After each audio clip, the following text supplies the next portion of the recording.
Chapter 640. Not all reunions after a long separation were beautiful. Some meetings were crueler than a long separation. It was quiet in the hotel room. Wang Yuetong stood in the living room. In the dark environment, her eyes were as cool as water, and she looked at Li Tianlan quietly. Her exquisite short hair was soft and tidy, and her beautiful and enchanting facial features were slightly powdered. Her close-fitting white professional suit was clean and elegant, and her slim high-heeled shoes were stepping on the soft carpet. She stood very straight, and the former immaturity and liveliness seemed to disappear from her. After being nourished by Li Tianlan, experiencing in Tiannan, and representing the East Emperor Palace in Zhongzhou State, the former little princess gradually matured and became a little woman. She was charming, elegant, cold, reserved, and dignified. She looked at Li Tianlan quietly, and her eyes, which were as cool as water, became gentle and a little strange. At this moment, Li Tianlan's mind was full of scenes related to Wang Yuetong. The rich and varied scenes flickered with different emotions. From the first meeting to the present reunion after a long separation. In a short and seemingly long time, he raised his hand. Wang Yuetong spoke. Her voice was quiet and soft. Her smile was impeccable, and her beauty was almost dazzling. But her words were like a blade, cutting the distance cruelly. The two ends of the living room, with her voice, were instantly far away as if they were separated by the end of the world. "Your Highness," she said softly, "long time no see." The corner of Li Tianlan's mouth moved. His figure was extremely stiff. In silence, he clenched his hands and put them back on the table. "Young master, I'll go back first." Tianyi sighed and stood up, his voice calm. Li Tianlan nodded. Tianyi walked out of the door. When passing by Wang Yuetong, she glanced at Huangfu Qiushui, who was surprised at first but now was at a loss. Huangfu Qiushui blinked, quietly stepped back for a distance, and then quietly slipped back into the bedroom. In the quiet and almost suffocating environment, Li Tianlan finally moved. He pulled out the chair beside him and said hoarsely, "Sit down." Wang Yuetong walked over gently. Her every move carried a kind of perfection cultivated from childhood to adulthood. She had a myriad of manners, as if she was born reserved and noble. Li Tianlan looked at her quietly and whispered, "When did you come to Beihai?" "Your Highness is wrong." Wang Yuetong did not sit next to Li Tianlan, but opposite him. She smiled slightly, but her eyes were trembling. "Beihai is my home. I came here to go home. I came back last night." "Yeah, go home," Li Tianlan muttered to himself. "Speak." Wang Yuetong looked at him tenderly and strangely. Li Tianlan lit a cigarette. In the lingering smoke, his silence seemed endless. "State your conditions." Wang Yuetong said softly, "You've stayed here for one night, which proves that we can negotiate. We'd like to hear your conditions." "Conditions?" Li Tianlan glanced at her. His voice was calm as well. The calmness of both sides fused together and became complicated. It turned into absolute love and reluctance. In the end, the silence turned into an emotion called heartlessness. "Beihai might be able to give you the explanation you want," Wang Yuetong said quietly. Li Tianlan laughed at himself. Of course, he had conditions. But he had never thought that this condition would be stated in front of Wang Yuetong. The cigarette slowly burned out. The messy sound of wind and rain filled the world. The chill of early autumn in Beihai seemed to permeate through the window. It was so cold that it made people desperate. Li Tianlan slowly put out the cigarette in the ashtray. "Hand over all the heads of the Devil Troop and the remaining 6 famous swords of Beihai Province. The Beihai Corps must publicly apologize to the Snowdance Corps." He still had many conditions. But these were the 3 most important ones. Wang Yuetong listened quietly. Her eyes became softer and softer, faintly shining. "Is there no other way?" She looked at Li Tianlan and asked softly. Li Tianlan did not hesitate. He shook his head slowly, very slowly, but very firmly. "Beihai will not agree to your conditions. This is beyond the bottom line of our compromise." Wang Yuetong's voice calmed down. It was so calm that there was no indifference or gentleness. Li Tianlan nodded and said, The negotiation was light and breezy. The interaction was light and breezy. The beginning was light and breezy. The end was light and breezy. Everything was over, including feelings, entanglements, and negotiations. Wang Yuetong stood up. She didn't fight for anything and didn't want to say anything more. Li Tianlan made a condition. Wang Yuetong refused. So be it. I'm leaving, she said softly. Li Tianlan reached out his hand. Wang Yuetong's delicate body, which was about to turn around, suddenly trembled. In silence, her delicate palm was held by Li Tianlan's hand very tightly. Wang Yuetong did not turn around. Li Tianlan did not speak.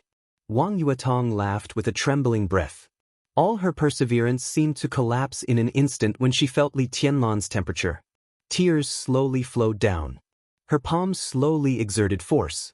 She once again thought of the late spring more than 3 years ago, when people came and went in the square of the Sky Academy. That calm and fateful encounter. It seemed that from that time on, she had been approaching him, walking to his side, and entering his world. He rejected and resisted again and again. He was incomparably cold and even indifferent. Wang Yuetong did not think about anything. She was really sure that she had fallen in love with this man. So, regardless of position, opposition, difficulties, and injuries, she was so brave that she threw herself at him again and again. Even if she was covered with cuts and bruises, she did not turn back. And now, in the rainy port of Tongtian, when the chill of early autumn swept Beihai, in front of Li Tianlan, for the first time, she took the initiative to turn around and leave. Li Tianlan took her hand. Tears seemed to be endless. It was not until this moment that Wang Yuetong realized that when she was asked to stay, the pain in her heart would be more painful than when she took the initiative to approach him. The silence behind her continued, as if it would not change for thousands of years, as Li Tianlan held her hand and did not let go. His grip was so strong that it seemed to be able to resist everything. Wang Yuetong bit her lip tightly and raised the other hand to wipe her tears. Her voice was extremely calm. "Your Highness, please behave yourself. You are mine." Li Tianlan's voice sounded behind her, hoarse and firm. "You belong to me. You are mine."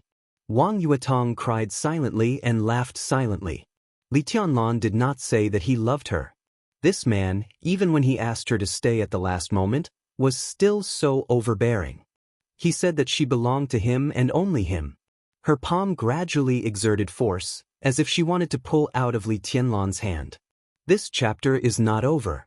Please turn the page. I belong to Beihai. Her voice trembled slightly. It had been nearly 2 months. She was in Tianan. He was in Eastern Europe. There was no conflict between them, no quarrel, and no phone call between them. Before leaving, she still lay in his arms and called him a good husband and a good brother. When they met again, she called him Your Highness. She belonged to Li Tianlan, or in other words, belonged to him. But now she belonged to Beihai. Your Highness, Wang Yuetong said softly, let's break up. You are mine. Li Tianlan raised his voice abruptly and pulled Wang Yuetong into his arms with a sudden force of his palm. The familiar fragrance came to his face. Li Tianlan's face was a little ferocious. He pressed Wang Yuetong's short hair and directly covered her beautiful lips with his mouth. Wang Yuetong struggled hard. She kept patting Li Tianlan's back with one hand and held Li Tianlan's neck tightly with the other hand. The soft lilac catered to his wildness, and her white teeth bit Li Tianlan's lips. Tears silently flowed down her cheeks. Li Tianlan's lips were bitten until they bled. The blood and tears mixed together, and it was salty. At some point, the two had been tightly hugging each other, and all the forced pretense of modesty was completely shattered. The small hand that patted Li Tianlan's back hooked Li Tianlan's neck. Her beautiful face gradually flushed, and in the dark hall, it was the most gorgeous color. Time passed in the blink of an eye. Wang Yuetong broke away from Li Tianlan. She sat on Li Tianlan's lap. After a long and suffocating kiss, her breath was disordered, and she subconsciously bit Li Tianlan's neck gently. Li Tianlan held her tighter and tighter. I belong to Beihai, fool. In the rapid breathing, she cried out, I'm the little princess of the Wang family of Beihai, the little princess on Mount Dibing. I've lived there since I was a child. Do you know? I remember every palace on Mount Dibing and everyone in the Wang family of Beihai. I've been on the stage of Formidable Person, and I remember nearly 1,000 names on the stone of Formidable Person. I remember their stories. It's the holy land of the Wang family of Beihai, the holy land of the 8 influential families in Beihai province, and also the holy land in my heart. Devil Troop, do you know who they are? They are my elders, and the elders of everyone in the 8 influential families. You want to go on the stage of Formidable Person, and you want to kill the Devil Troop. I won't agree. How can I agree? I'd rather you kill me than agree, you fool. She held Li Tianlan and cried loudly. Her excitement gradually became low, but Li Tianlan just held her tightly and said nothing. I should have thought of this day, but no matter how I prepared, I couldn't bear to do it, Wang Yuetong whispered. She raised her beautiful eyes, which were red and watery from crying. Her delicate body sat on Li Tianlan's lap and kept trembling. She pursed her red lips and gritted her white teeth. She seemed to have exhausted all her strength. Li Tianlan. She formally called Li Tianlan's name. Let's break up. She got down from Li Tianlan's lap and resolutely broke free from Li Tianlan's arms. At that moment, the whole world seemed to have entered a cold winter. It was a world of ice and snow, without any warmth. She tried to stand up straight and tidied up her somewhat wrinkled clothes. I'll wait for you on Mount Dibing, waiting for you to kill me. Her whole soul seemed to suddenly tremble for a moment. Li Tianlan held Wang Yuetong's hand again. He stood up. Wang Yuetong's body trembled, and she couldn't help throwing herself into Li Tianlan's arms. She cried and said, "Let me go. Don't hold me anymore.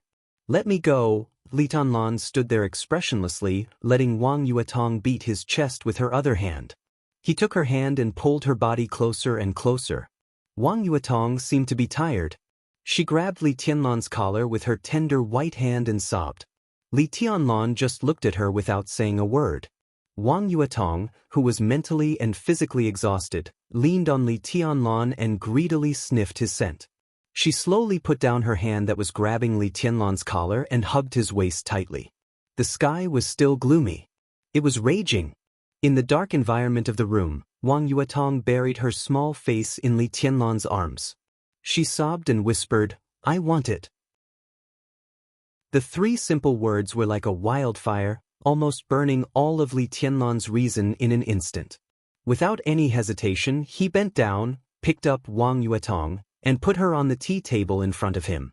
Wang Yuetong shook her head desperately and pointed to the bedroom. Li Tianlan's eyes were red.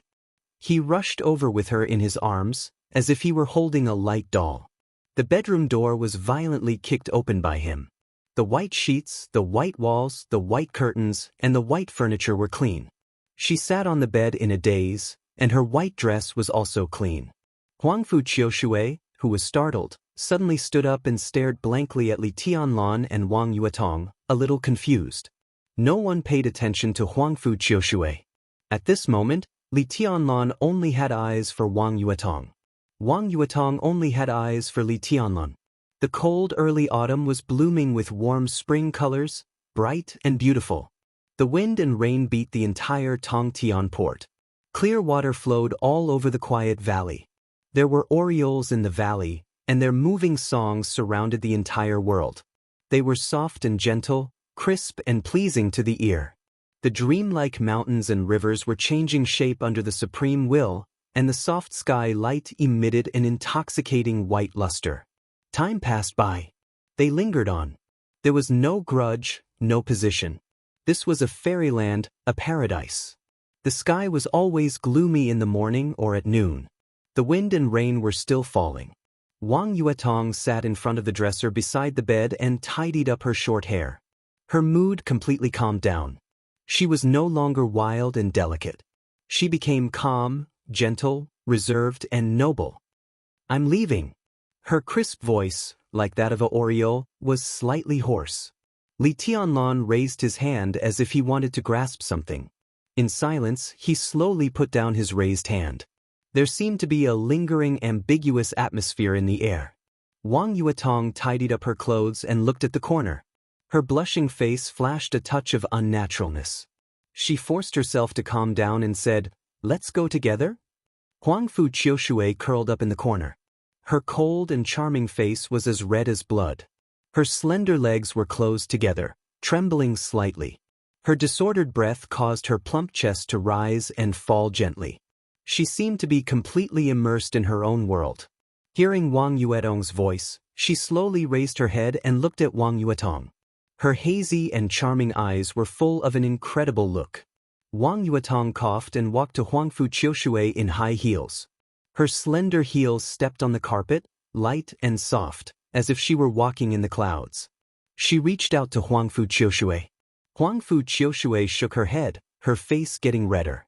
Her legs seemed to be softer and weaker than Wang Yuetong's, without any strength. No one knew what this 17-year-old martial god had experienced this morning. Wang Yu, this chapter is not over. Please turn the page. Wang Yuetong seemed to be ashamed, her eyes wandering. For the first time, there was a touch of embarrassment in Li Tianlan's eyes. He wanted a suite with more than one bedroom. But he and Wang Yuetong broke into Huangfu Qiushui's bedroom. There was no reason. Because it was close. Just because it was close and convenient enough. He and Wang Yuetong were in this almost pure white room. No one noticed Huangfu Qiushui, who was also in a white dress. What was even more bizarre was that Huangfu Qiushui had not left. She sat in the corner and witnessed everything from beginning to end. He silently lit a cigarette, took a deep breath, looked at Huangfu Qiushui, and said lightly, "You go." Huangfu Qiushui looked at Li Tianlan in a daze. Her eyes were dazed and blurred.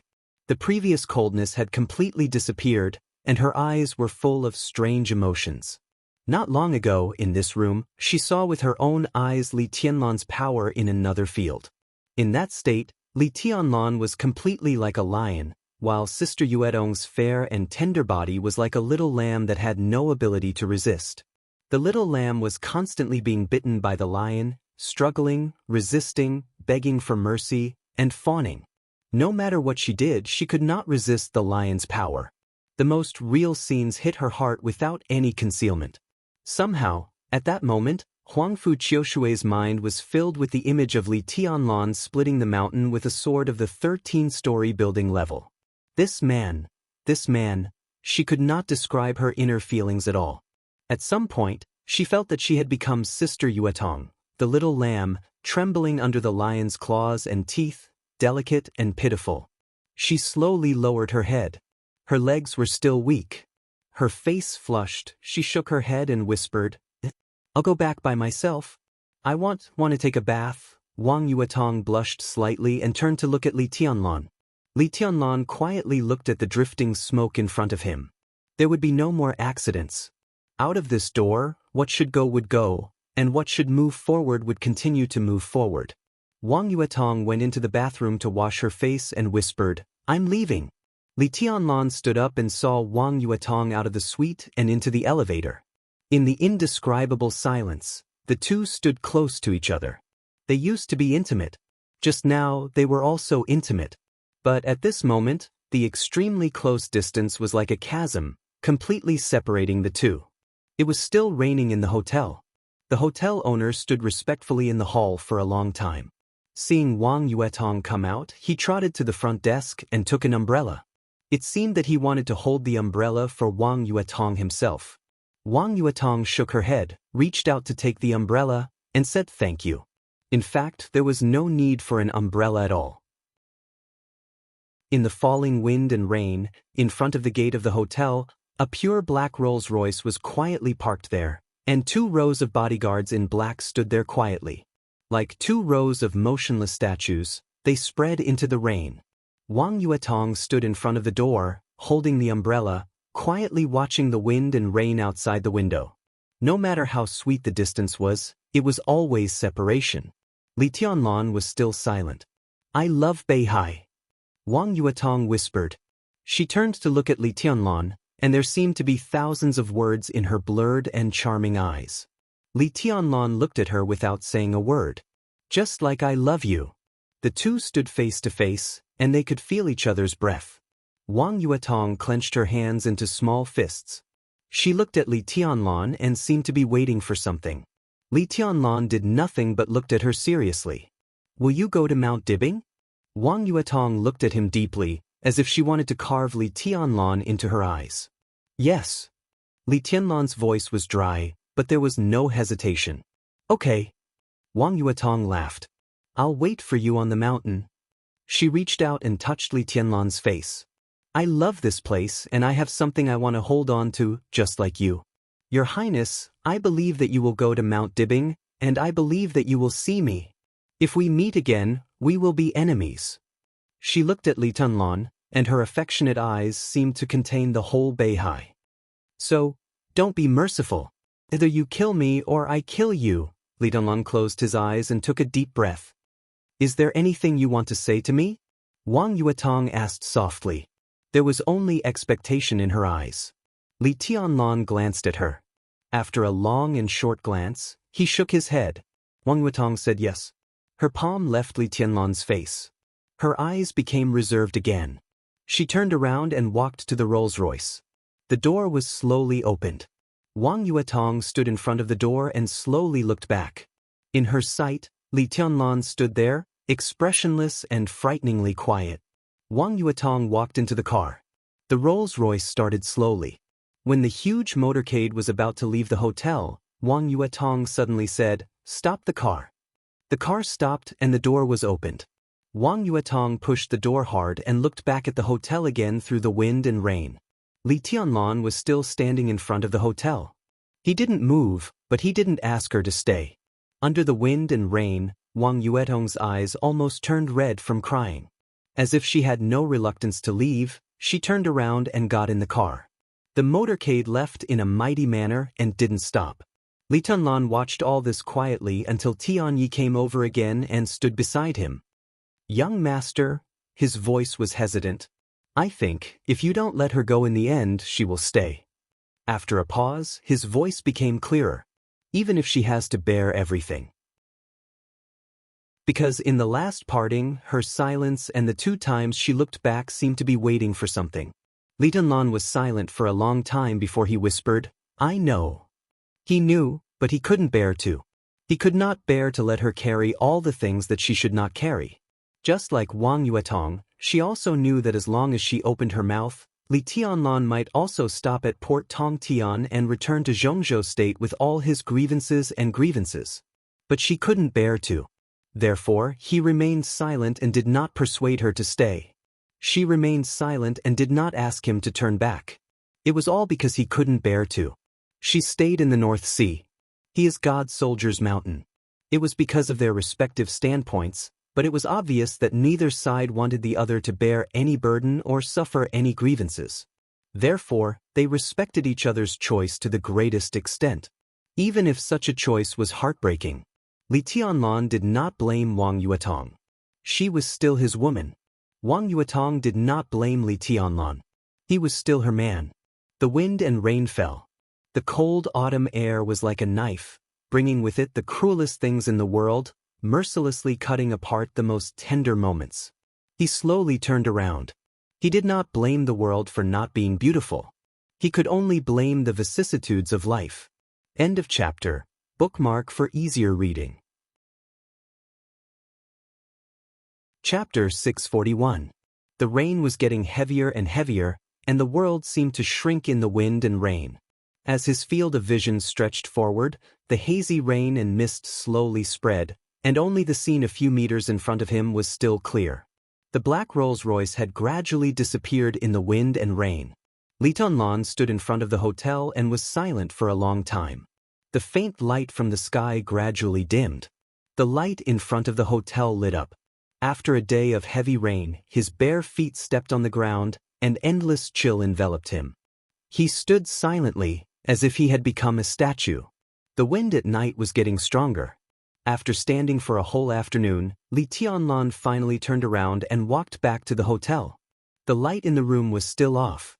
In the dark environment, Huangfu Qiushui sat quietly in the position where Li Tianlan had sat in the morning, looking out the window at the night rain. She looked extremely focused. She seemed to be in a trance, and the sound of Li Tianlan coming in was completely ignored by her. Li Tianlan ignored her. He took 2 wine bottles from the wine cabinet, walked over, and slowly sat opposite Huangfu Qiushui. The sound of the wine bottles hitting the crystal table woke Huangfu Qiushui up. She subconsciously bounced up from her seat and opened her mouth. Li Tianlan looked up at her. Darkness surrounded her white dress. In the light of the night, her skin was so white and tender that it almost glowed. Her long eyelashes blinked, and a pair of infinitely charming eyes looked at Li Tianlan, unusually bright. Her mouth was small, and the corners of her beautiful lips gently opened and closed. There was endless charm in the luster. Li Tianlan withdrew his gaze, poured himself a glass of wine, and drank it up. There were no dishes to go with the wine. In the cold autumn night, he was accompanied by a stunning beauty and a violent wind and rain. The sound of rain roared through the whole city. The lightning tore the night sky, and the vast white flashed for a moment. Li Tianlan, who was leaning against the chair, was illuminated by the pale lightning. He held a wine glass in one hand and looked out of the window, his face calm and almost numb. Huangfu Qiushui's heart seemed to tremble. The emotion at that moment turned into a kind of power called impulse. She gently took 2 steps forward, pulled out the chair beside Li Tianlan, and sat beside him. Very, very close. Her voice trembled slightly. "I'll drink with you." Li Tianlan looked at Huangfu Qiushui quietly. The distance between the 2 of them was too close. He could clearly feel the fragrance on the girl's body and her slightly shaky breathing. He could even hear the girl's intense heartbeat. Huangfu Qiushui looked at Li Tianlan nervously. She didn't know why she did it. But at this moment she just wanted to do it. Li Tianlan did not let go of the bottle. He looked at Huangfu Qiushui expressionlessly and raised his hand to point to the opposite side. His silent movement brought with it an invisible force. Huangfu Qiushui's body stiffened for a moment, and a faint grievance drowned her like a tide. She stood up in a daze and sat in the seat furthest away from him as Li Tianlan pointed at. Li Tianlan continued drinking. The bottle was empty. Li Tianlan waved his hands. The sword qi blew up the wine cabinet. Bottles of wine that had been kept in the hotel for a long time flew over, and then disappeared one after another. Li Tianlan's eyes grew brighter and brighter, and he drank faster and faster, just like the heavy rain outside the window that blocked the light. The light in the room grew darker, and it was silent. Huangfu Qiushui sat opposite him and watched him drink quietly. She was silent for a long time before she whispered, "You love Sister Yuetong very much, don't you?" Li Tianlan looked at her quietly. The 17-year-old girl was persistent and focused when she was serious, and even a little pious. Li Tianlan laughed. He didn't know why he laughed, but he just wanted to laugh. "I don't know." His voice had become hoarse from drinking too much, but his eyes still maintained absolute rationality and calmness. He didn't know. That was his answer. He wasn't sure whether he loved Wang Yuetong or not, just like he wasn't sure whether he loved Dongqing Rushi or not. But they were both his women, the women he cherished most. Li Tianlan looked at the north in a trance. The rain swept from the south all the way to the north, covering the entire Beihai. It was still late at night in the north. In the heavy rain late at night, a row of motorcades was driving on the road to Mount Dibbing. He didn't know what the little woman sitting in the back of the car was feeling. Was it missing? Was it sadness? Was it determination? Or was it entanglement? Li Tianlan didn't want to think about it, but he couldn't let it go. Not because he loved her or not, but because he let her down. He knew that he had let this woman down after all. He had let her down for her devotion and her courage, just like he had let Dongqing Rushi down. Vegetable? They were all his women.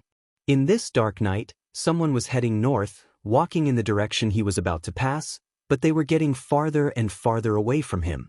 Someone was still lying in bed, and he didn't know if he could wake up in this life.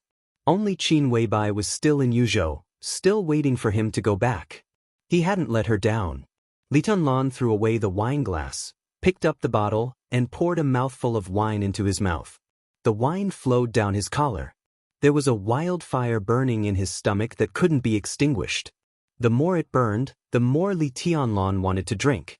He didn't want to let anyone down. But it was true. It was true.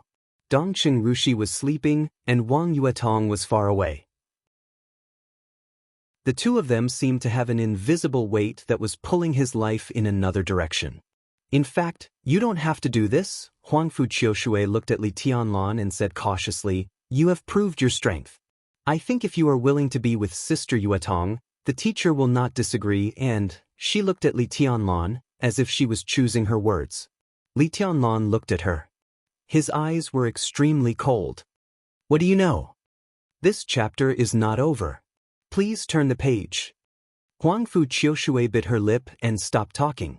Li Tianlan leaned back in the chair and waved his hand to turn on the light in the living room. The light dispelled all the darkness.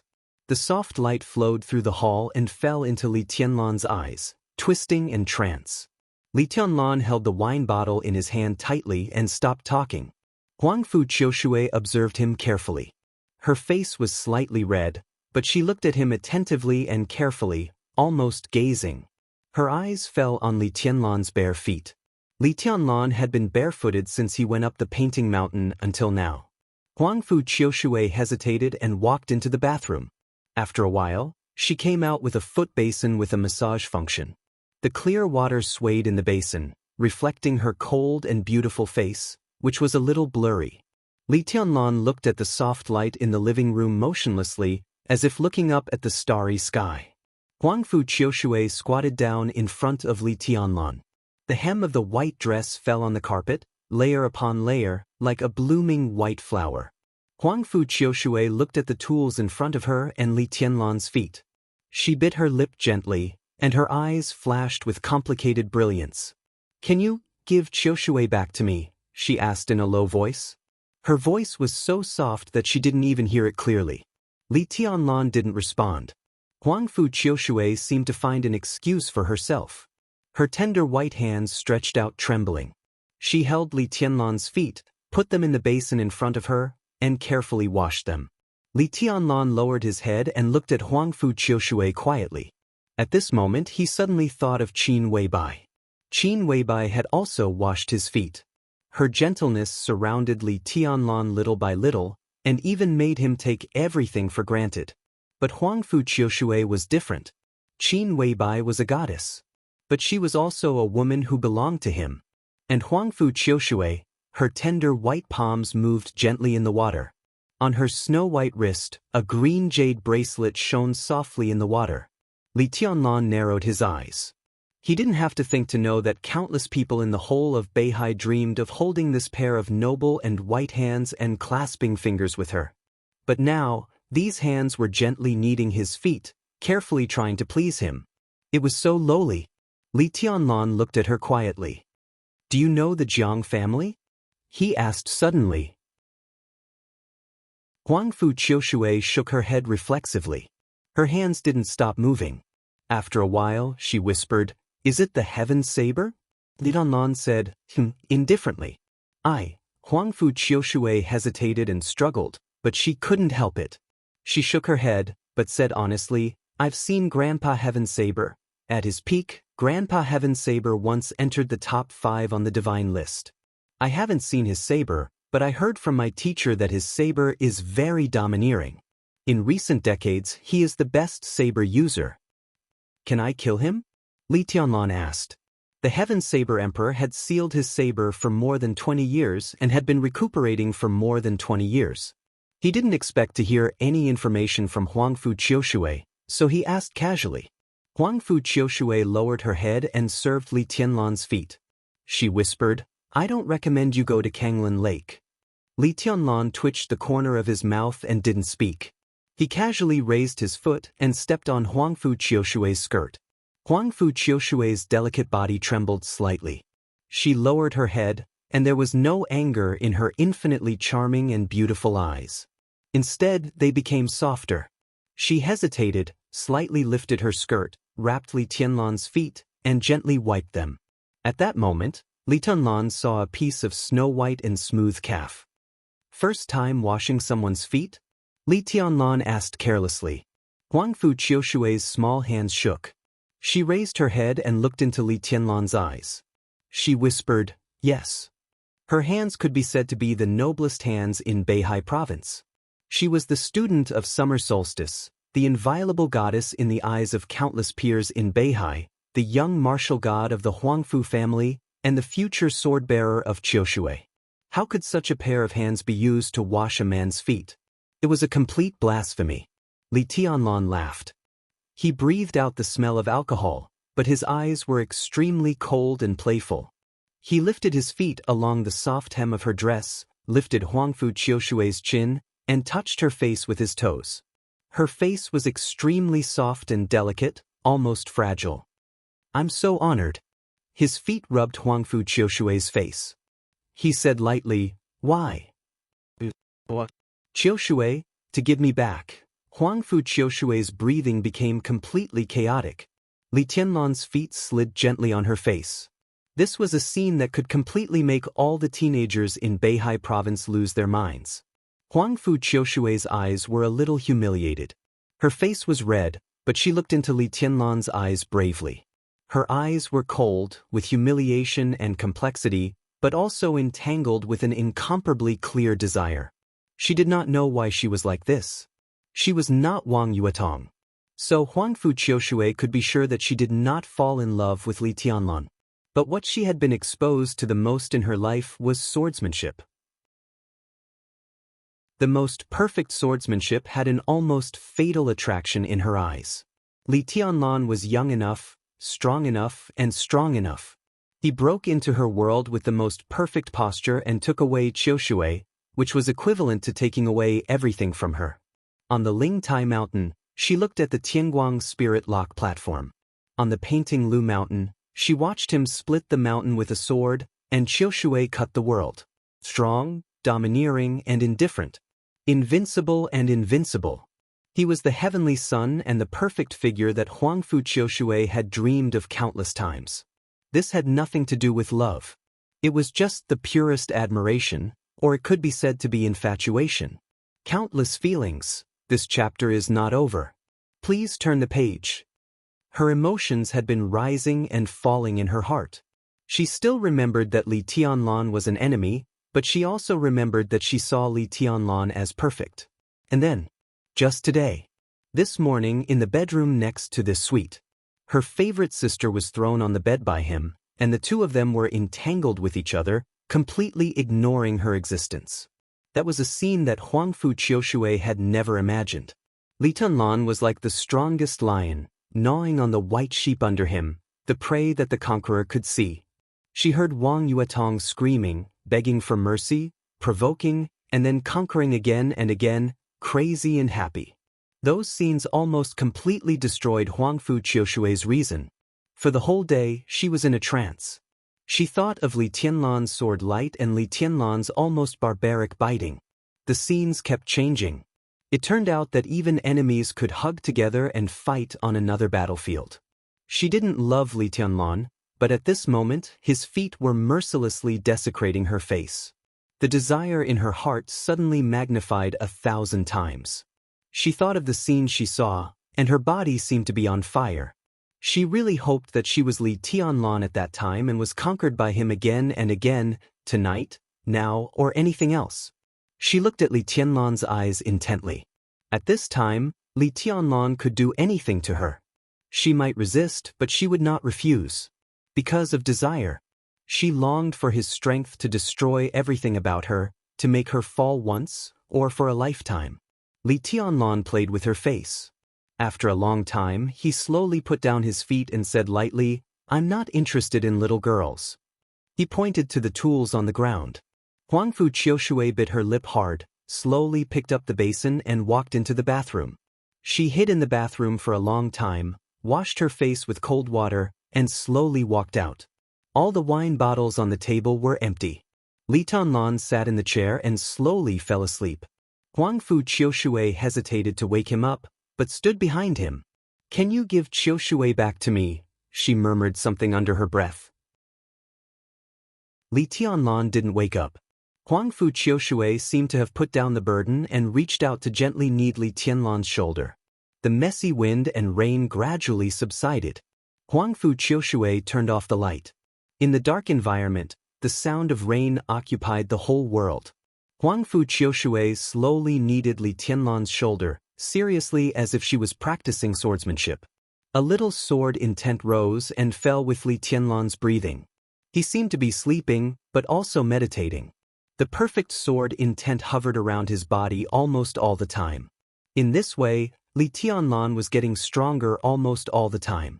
Huangfu Qiushui felt the sword light. She was shocked, but more than that she couldn't extricate herself.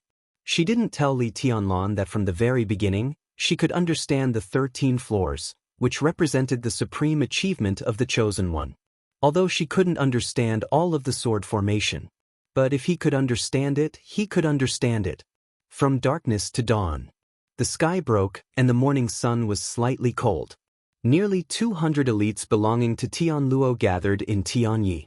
He walked into the room and saw Huangfu Qiushui, who was kneading Li Tianlan's shoulder. He smiled and gestured for her to leave. Huangfu Qiushui hesitated and pointed at Li Tianlan. Tianyi shook his head with a smile and walked out quietly. It was still raining. It was getting brighter and brighter. Li Tianlan, who had slept all night, opened his eyes. The gentle kneading on his shoulder continued, and the fragrance of the girl was extremely gentle. Li Tianlan was silent for a while, reached out and patted the small hand on his shoulder, and said flatly, "Qiushui won't return it to you." Huangfu Qiushui said, "Oh," obediently, but her hands didn't stop. She just whispered, "They all left an hour ago." Li Tianlan froze, looking at the wind and rain outside the window. After a moment of silence, he said, His voice was calm. And his eyes were calm. Everything yesterday seemed to be completely in the past. In front of him was a new day in Beihai. His journey would eventually continue. Let's trigger. His eyes looked to the north. That was the direction of Kanglan City. Kanglan Lake in Kanglan City. The Jiang family of Beihai held the amber, loyal, and brave. The dark clouds drifted north with the wind. Li Tianlan's breath grew quieter. "You," Huangfu Qiushui asked in a low voice, "what are you thinking about?" "I'm thinking about the past," Li Tianlan said softly. "The past?" Huangfu Qiushui blinked her eyes in confusion. "There is no past," Li Tianlan said slowly. His past was not good. Dongcheng Rushi belonged to the past, and now she was lying in bed. The master of Samsara Palace belonged to the past, but now she had fallen. Situ Tsangyue and Tribulation also belonged to the past, but now they were all seriously injured. The Li family also belonged to the past, but now they were all in the purgatory of Heaven Capital. Wang Yuetong belonged to the past, but in yesterday's silence, they had gradually drifted away. There was no past and there was no meaning. "I'm thinking about the future," Li Tianlan said calmly. Without the past, he stood in the present and could only think about the future. "Are you thinking about His Majesty Sword Emperor?" Huangfu Qiushui whispered, "If His Majesty returns to Beihai and knows what you have done, then, whether he is in Beihai or not, or whether he returns to Beihai, when he comes back, he should know." Li Tianlan said softly, "The Li family is still the Li family. Li Tianlan is still Li Tianlan." This was his future, calm and fearless. In Huangfu Qiushui's strange silence, he slowly stood up. "Let's go."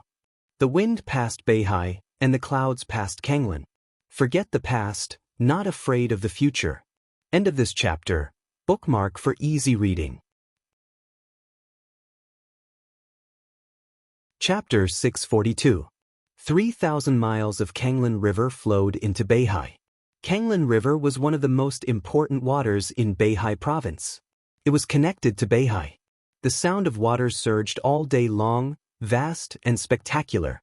The continuous autumn water fell from the sky into the river.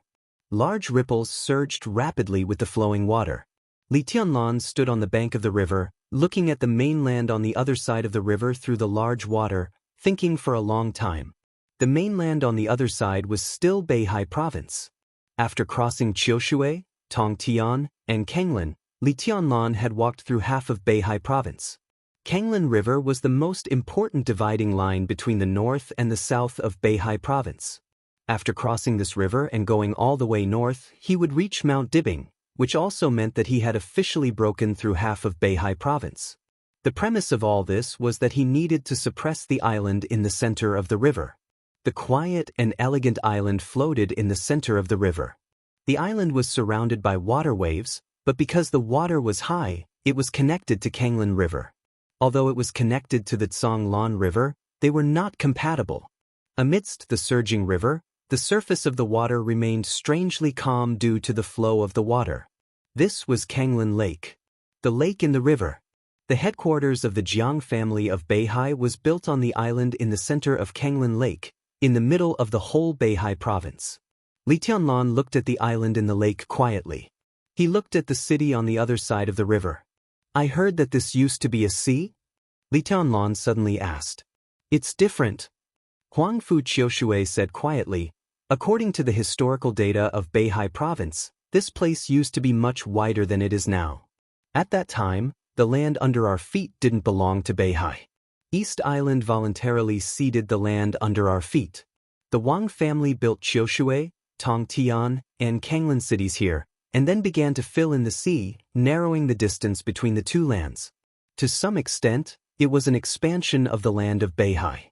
Finally, the Wang family built an island in the center. In fact, it can still be regarded as a sea, but in the words of Beihai, it became Kanglin River. Kanglin, Qiushui, Tongtan.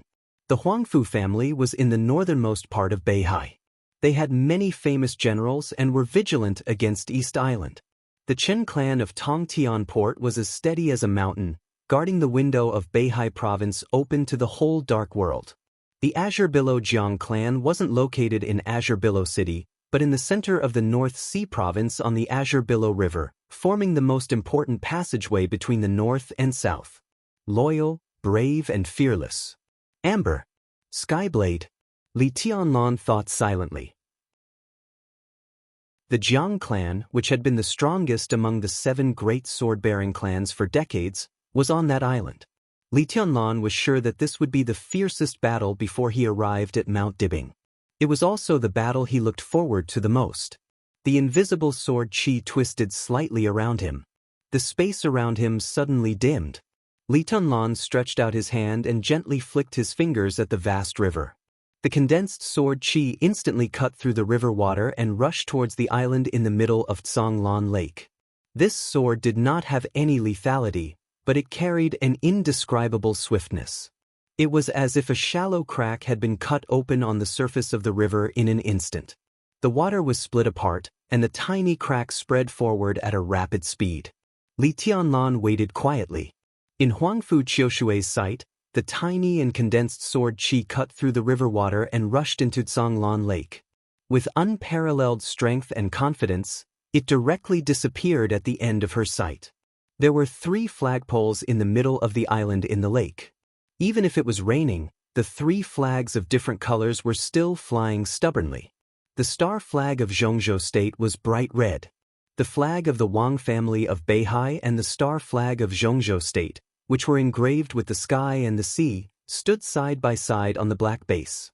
There was a silver flag in the middle slightly behind the 2 flags. It was slightly lower than the 2 flags in front, and the lines were simpler. A black arc was embroidered on the surface of the flag that flickered with a silver luster. It was simple, but it exuded endless sharpness. The wind blew the flag, and the flag was completely unfolded in the heavy rain. The black arc seemed to have reached the end of the sky sea in a trance, with almost 1,000 pounds. This chapter is not over. Please turn the page. Majestic, fierce momentum. This was the flag and badge of the Jiang clan. The subtle sword chi cut through the river water, pierced through the lake, and rushed into the island. The space of the whole island seemed to be distorted. Wherever the sword intent passed, the space was constantly overlapping and compressed. The sword chi, which had crossed a long distance, was even more powerful and almost became a complete entity. The sword chi passed through the center of the island. The flags of the Wang family and Zhongzhou State were still fluttering. The silver light drifted down in the air and slowly fell to the ground. Silently, the flagpole hanging the Jiang clan's flag was completely broken. The silver flag fell in the rain and was stained with dirt. The dirt was extremely obvious. It was unknown how many people on the island saw this scene, but no one spoke and no one did anything.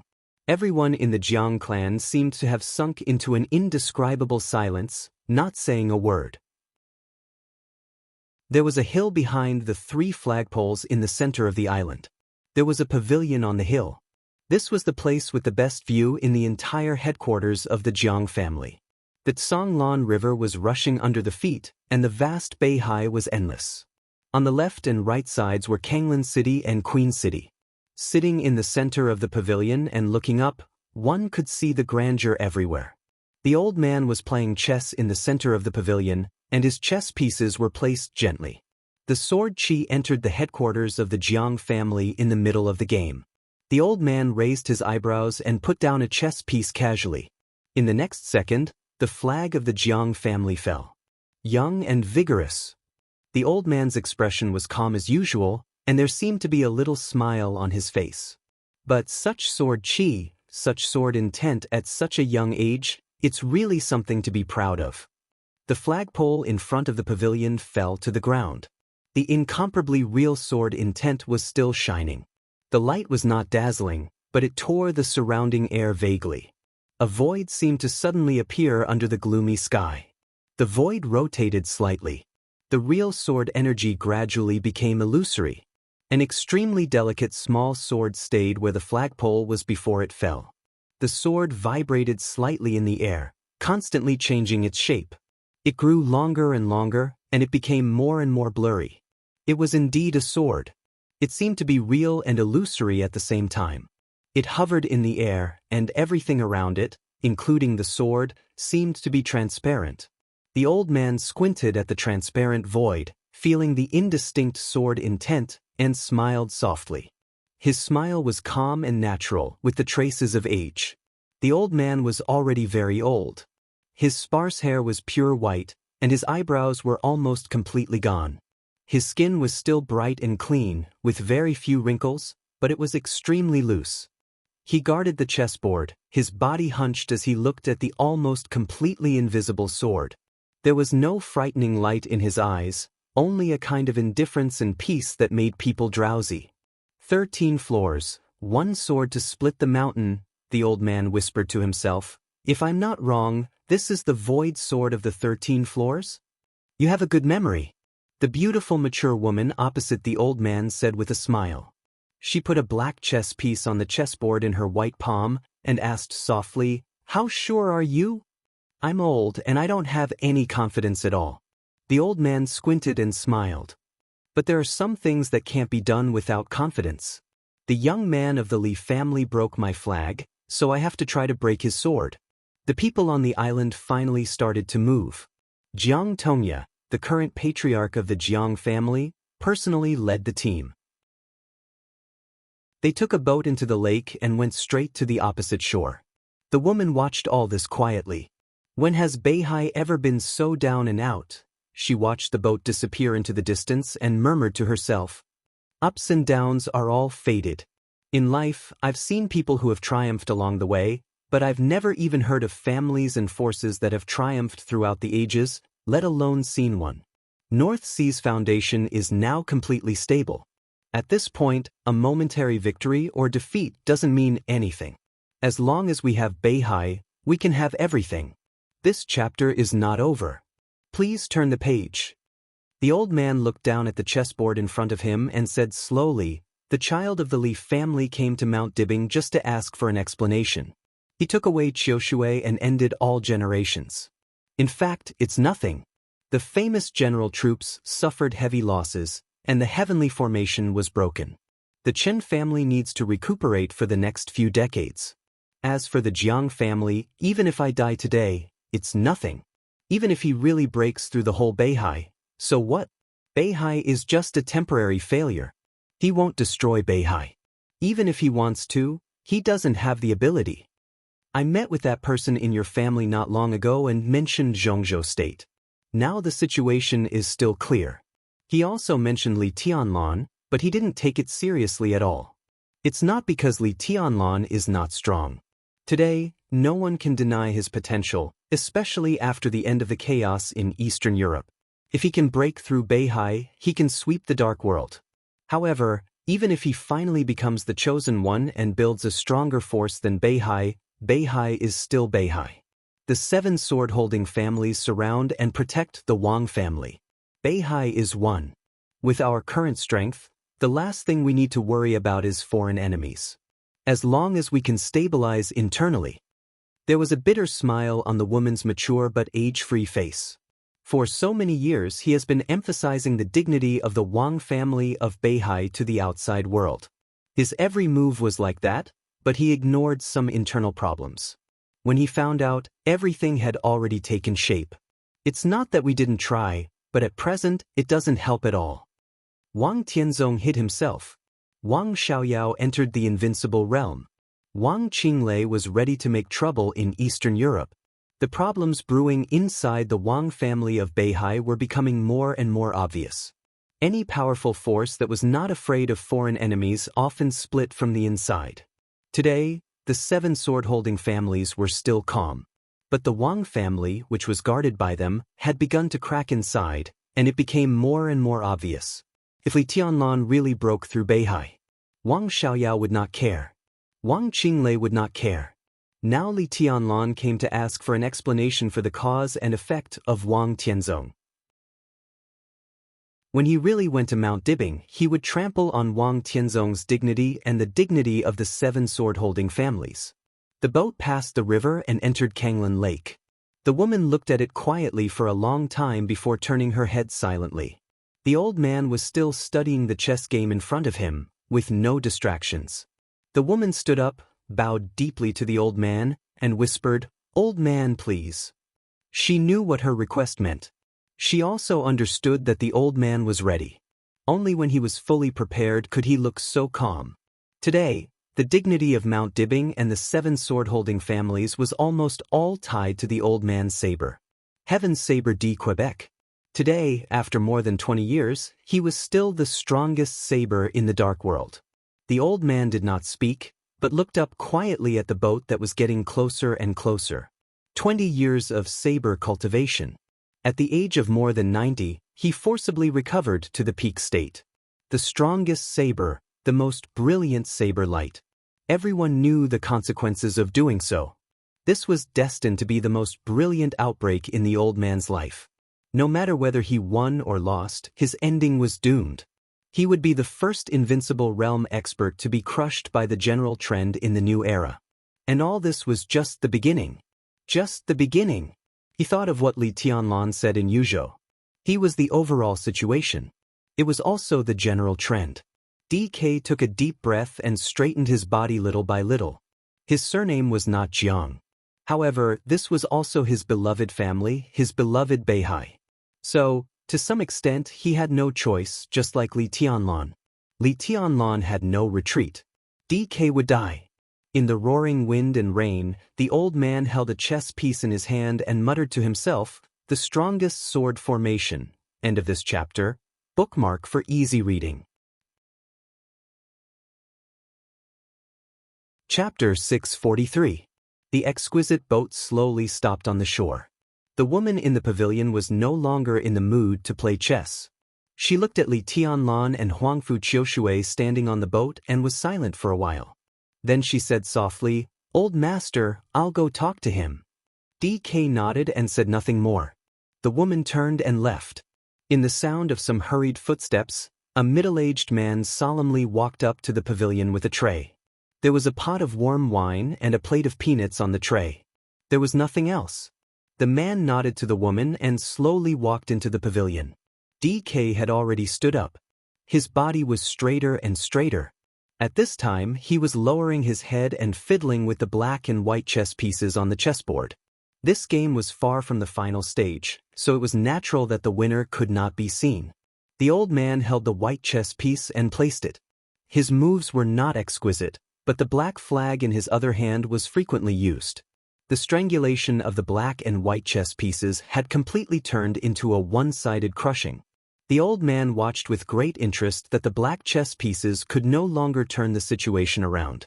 He slowly smiled, happy like a child. The middle-aged man held the tray and stood motionless in front of the old man. Looking at his smile, his heart suddenly ached and his voice became hoarse. Old ancestor, the wine you ordered. Tonghui, sit down. DK smiled and waved his hand, motioning the middle-aged man to sit down. How is our Yang and your little Bao? Very good. Some time ago, they told me that they would go on a trip after graduation. The middle-aged man felt sad, but he forced himself to smile. He was Jiang Tonghui, the younger brother of Jiang Tongya, the patriarch of the Jiang clan. In the Jiang family, he could be said to be the real second in command. At this time, looking at the old ancestor's increasingly strong spirit, his heart was empty. DK's surname was not Jiang. When the old master of the Jiang clan took him to this island, not to mention Jiang Tonghui and the others, even their father was still a child. When they were born, DK had already become the famous Heaven Saber in the Dark World.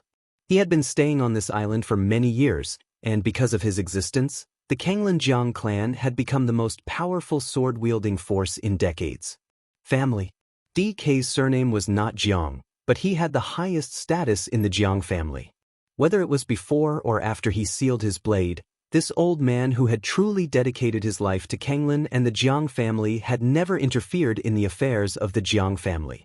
Most of the time, he stayed in this pavilion, watching the surging river and the mighty North Sea. He was silent, but the entire Jiang clan became extremely confident because of his existence. But today, the corner of Jiang Tonghui's mouth moved, and he suddenly whispered, "Patriarch, there's still time." His voice trembled with pain as he muttered to himself, "There's still time." DK, who had sealed his blade and recuperated for more than 20 years, was destined to need time to forcefully recover to his peak state at the age of 90. If he did not want to die, there was still a way. DK glanced at him, and for the first time, a sharp glint flashed across his eyes. "Do you know what you're saying?" Jiang Tonghui lowered his head and gritted his teeth. "Patriarch, I'm not afraid of death. This island of the Jiang family is built with our blood. If possible, I'm willing to personally lead the elites of the Jiang family to fight against Li Tianlan. At worst, you can't represent the Jiang family." DK said calmly, "In the eyes of some people, if I don't fight, no matter how many people the Jiang family sends, they are cowards. This has nothing to do with cowardice." Jiang Tonghui whispered, "It's whether it's worth it or not." DK raised his head and looked at him. He was quiet and did not say a word. This time, it's obvious that His Majesty didn't do a good job. There's no right or wrong, but he didn't do a lot of things last night. That's why Li Tianlan swept the North Sea today. Strictly speaking, Li Tianlan just wants an explanation. This is a matter of Mount Dibbing. Patriarch, I don't think it's worth it to fight with him. Many people also think it's not worth it. Jiang Tonghui's voice was hurried. DK looked at him and suddenly laughed. Who else thinks it's not worth it? Jiang Tonghui's face was slightly pale, and he did not speak. Wang Xiaoyao? Or Wang Qinglei? DK took the initiative to ask. Jiang Tonghui smiled bitterly, wanting to say something but stopping on second thought. Stay away from them. DK said calmly, "My surname is not Jiang, but I have always regarded myself as a member of the Jiang family, and the Jiang family has always regarded me as one of their own. Now in the family, I have the highest seniority. For so many years, I have never asked you for anything, but recently..." DK looked into his eyes. "I have to ask you or an order. Stay away from them. I'll talk to your elder brother later. During this time, put down the family affairs and go out to relax." Patriarch, Jiang Tonghui's face changed slightly. "Why?" "To keep you alive. To keep the Jiang family intact." DK snorted coldly and said slowly, "How dare you get involved in the internal affairs of the Wang family? Pig brain. It's not clear whether they are enemies or friends. How dare you get involved? I'm not sure about Wang Qinglei, but how can Wang Xiaoyao be so simple? You are a member of the Jiang family, a member of the sword-holding family. It is the responsibility of the sword-holding family to protect the Wang family. But there are some things that you can't touch. Don't you understand?" DK paused and laughed at himself. "As for me, I'm an old man. My grandson's son is dating your daughter. What else can I not accept after living to this extent? He flicked a drop of wine from the flagon and wrote 4 words on the table. For hundreds of years, this has been the insistence of the Jiang family. I have lived for a long time, but I dare not live up to these 4 words. You, a young boy, can't live up to these 4 words. You don't deserve it. Do you understand? Loyal, brave, and fearless. Jiang Tonghui looked at the words written by DK and remained silent. DK waved his hand, go. Jiang Tonghui stood up, slowly turned around, and walked out of the pavilion. It was windy on the Kanglan River. The wind blew through the pavilion, and the rain poured in diagonally. DK sat alone in the pavilion, picked up a peanut and put it in his mouth. He looked at the 4 words on the table in silence for a long time. The boat stopped on the shore. Li Tianlan still stepped on the flat ground with his bare feet, quietly staring at everything on the island. Countless sword intents flew from the center of the island and gathered in front of him, layer upon layer. The sword of the void was constantly vibrating in the center of the island, forming a connection with the 13th floor. From the shore to the center of the island, almost all the sword intents passed through was the domain of the 13th floor. Li Tianlan penetrated through. This chapter is not over. Please turn the page. The domain felt everything around it and was silent for a long time.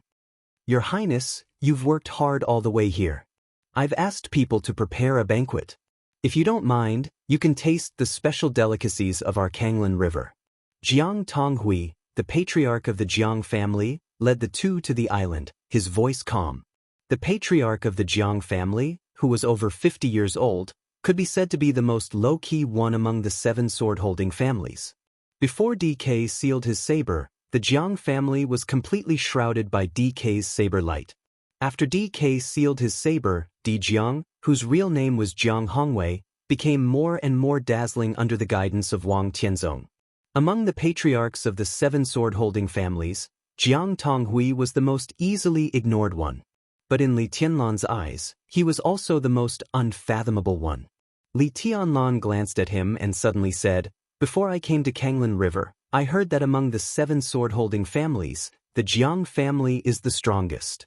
The saber formation, the sword formation, the raging fire formation, the ice formation, and the thunderclap formation, layer upon layer, can evolve into a real invincible formation.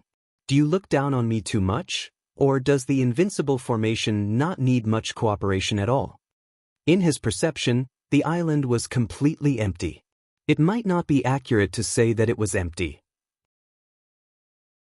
But in all directions, Li Tianlan did not feel any hostility or killing intent. It was calm everywhere, as if everyone regarded him as a real guest in Kanglan River.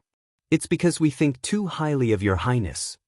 Jiang Tonghui said quietly, even if it's the invincible formation, it can't exert much power in front of the 13 floors. In that case, why bother? The old ancestor is already waiting for your highness. When your highness is ready, the old ancestor will fight with your highness. Heaven Knife Deek? Li Tianlan raised his eyebrows and asked, only him? One person is enough. Jiang Tonghui said in a deep voice, the old ancestor can't beat you alone, and neither can the Jiang family. If the old ancestor can beat you alone, why do we need others? Li Tianlan slowly put away the domain of the 13 floors. He had been prepared that maybe he would not meet Di Jiang on the trip to Kanglan River, but he did not expect that he would not even see the invincible formation of the Jiang family. Here, he only had one opponent. Heaven Knife Deek. This battle was destined to be extremely tragic, but for the entire Jiang family, it was the best. Li Tianlan finally saw the real magnanimity and calmness that belonged to a wealthy family in the Jiang family. Even if the Jiang family did not use the invincible formation and Deek used his saber alone, in the whole Beihai, who dared to say that the Jiang family did not go all out? Lead the way. Li Tianlan said calmly, no matter the outcome of this battle, I have to propose a toast to the old master. No matter the outcome of this battle, I have to propose a toast to your highness. Jiang Tonghui leaned sideways and stretched out his hand, neither servile nor overbearing. If you win, I will propose a toast to your highness's glory. If you lose, I will propose a toast to your highness's courage. Li Tianlan let out a long laugh and took Huangfu Qiushui directly to the buildings on the island. On the island, the Fearless Hall, which would only be opened when the Jiang family received the most important guests, was filled with the aroma of wine and food. Jiang Tonghui took Li Tianlan and Huangfu Qiushui to the front of the Fearless Hall, reached out and said, "Please," but did not go in himself. Li Tianlan did not think much and pushed the door open casually. Under the gloomy sky, the Fearless Hall was lit with soft light. The light shone from every corner of the hall and filled the whole hall. Li Tianlan was stunned. There was a woman sitting in the hall full of light. The woman was dressed in a black ancient costume embroidered with golden patterns. Her sleeves were loose, and her hair was coiled up. Her beautiful face, without any trace of age, was calm. She looked at Li Tianlan quietly with her deep eyes, and her whole person was indescribably noble and peaceful. Li Tianlan suddenly thought of Wang Tianzong on the last night in Eastern Europe. Under the polar night sky, the Sword Emperor, who swept the world, was also dressed in a black ancient costume embroidered with golden patterns. He was also inviolable. He looked at the woman's face. The beautiful face was calm with a touch of majesty, which invisibly diluted the enchantment between her eyebrows. Li Tianlan had never seen her. But this face was indeed familiar. This face was very similar to Wang Yuedong's. No, it should be said that Wang Yuedong's appearance was very similar to hers. His heart moved slightly. Behind him, Huangfu Qiushui's soft voice had already sounded. "Teacher?" She was a little surprised and trotted to the woman's side. Her incomparably charming little face suddenly became a little aggrieved. She pulled the woman's sleeve, wanting to say something but stopping on second thought. With this word, "teacher," alone, Li Tianlan no longer doubted the woman's identity. The hostess of the Wang family of Beihai. Summer Solstice. It was not DK who was waiting in the Fearless Hall, but Summer Solstice, whom Li Tianlan had never expected. She came to Kanglin in person.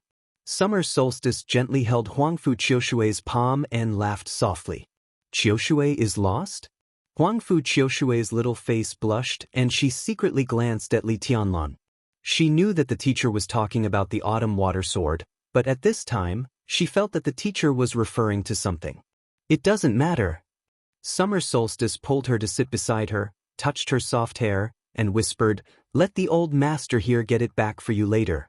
If he can't get it back, you can get it back by yourself when you are strong in the future." Huangfu Qiushui was silent and nodded obediently. Summer Solstice turned to look at Li Tianlan, who still looked calm, and smiled softly. "This is the first time we have met." Li Tianlan coughed and nodded. He hated Wang Tianzong, but he had no bad feelings for the hostess of the Wang family of Beihai who had always ignored the affairs of the world. And because of Wang Yuetong, he always felt a little strange about Summer Solstice. "I've always wanted to talk to you, but I haven't found the right opportunity." Summer Solstice got up and poured a glass of wine for Li Tianlan. She sat down again with an elegant and soft posture. "Do you have to go to Mount Dibbing?" Li Tianlan slowly reached out to hold the wine glass and nodded. "I have to go." "What if I make a move?" Summer Solstice looked at him with calm eyes. "You are very strong now, and so is the 13th floor. But I can be sure that if I make a move, you can't go to Mount Dibbing or even leave Kanglin City." Li Tianlan drank up the wine in the glass, looked at Summer Solstice, and said seriously, "I'm really no match for you now, but I heard that you are in poor health. If you make a move against me, I don't know if I will die, but you will definitely die. As you said, I'm not sure if I will die, but if I make a move, you will definitely die." Summer Solstice said calmly. Li Tianlan was silent for a while. "This chapter is not over. Please turn the page." After a while, he asked, "Do you dare to make a move?" "Why not?" Summer Solstice asked with a smile. Li Tianlan raised his eyebrows and said calmly, "If you dare to make a move, Sword Emperor would have killed me directly in Eastern Europe." This was a problem that the Dark World was well aware of. Wang Tianzong killed the traitor tyrant in Eastern Europe. But he didn't kill Li Guangtu and Li Tianlan, not because he didn't want to, but because he couldn't. It was also because of this that the Dark World finally determined that Wang Tianzong was in a very poor state. If he was really in his heyday, he would not hesitate to kill Li Guangtu. Even if he didn't kill Li Tianlan, he would completely crush all his foundations. The reason why he didn't do so was that the whole Dark World thought that Wang Tianzong's injury was almost out of control. In the case of his injury not healing, he obviously didn't want to face the complicated situation of the whole purgatory of Heaven Capital and even the Li family's hidden power for many years after the death of Li Tianlan and Li Guangtu. After all, even if Beihai was not afraid of foreign enemies, there were still internal troubles. I'm not the same as him. Summer Solstice said softly, women are crazy, especially when they really fall in love with a man. They are willing to do anything for their man and bear any consequences. Her eyes were indifferent. Tianzong doesn't dare to do it, but I dare. I don't have the responsibility of being a patriarch. I have always been a very selfish woman. After I kill you, I don't care what happens to Beihai or the 7 sword-holding families. In my heart, as long as my man and my children live well, I will be satisfied. Even if Beihai is destroyed, what does it have to do with me? My family or my children are enough. She tilted her head.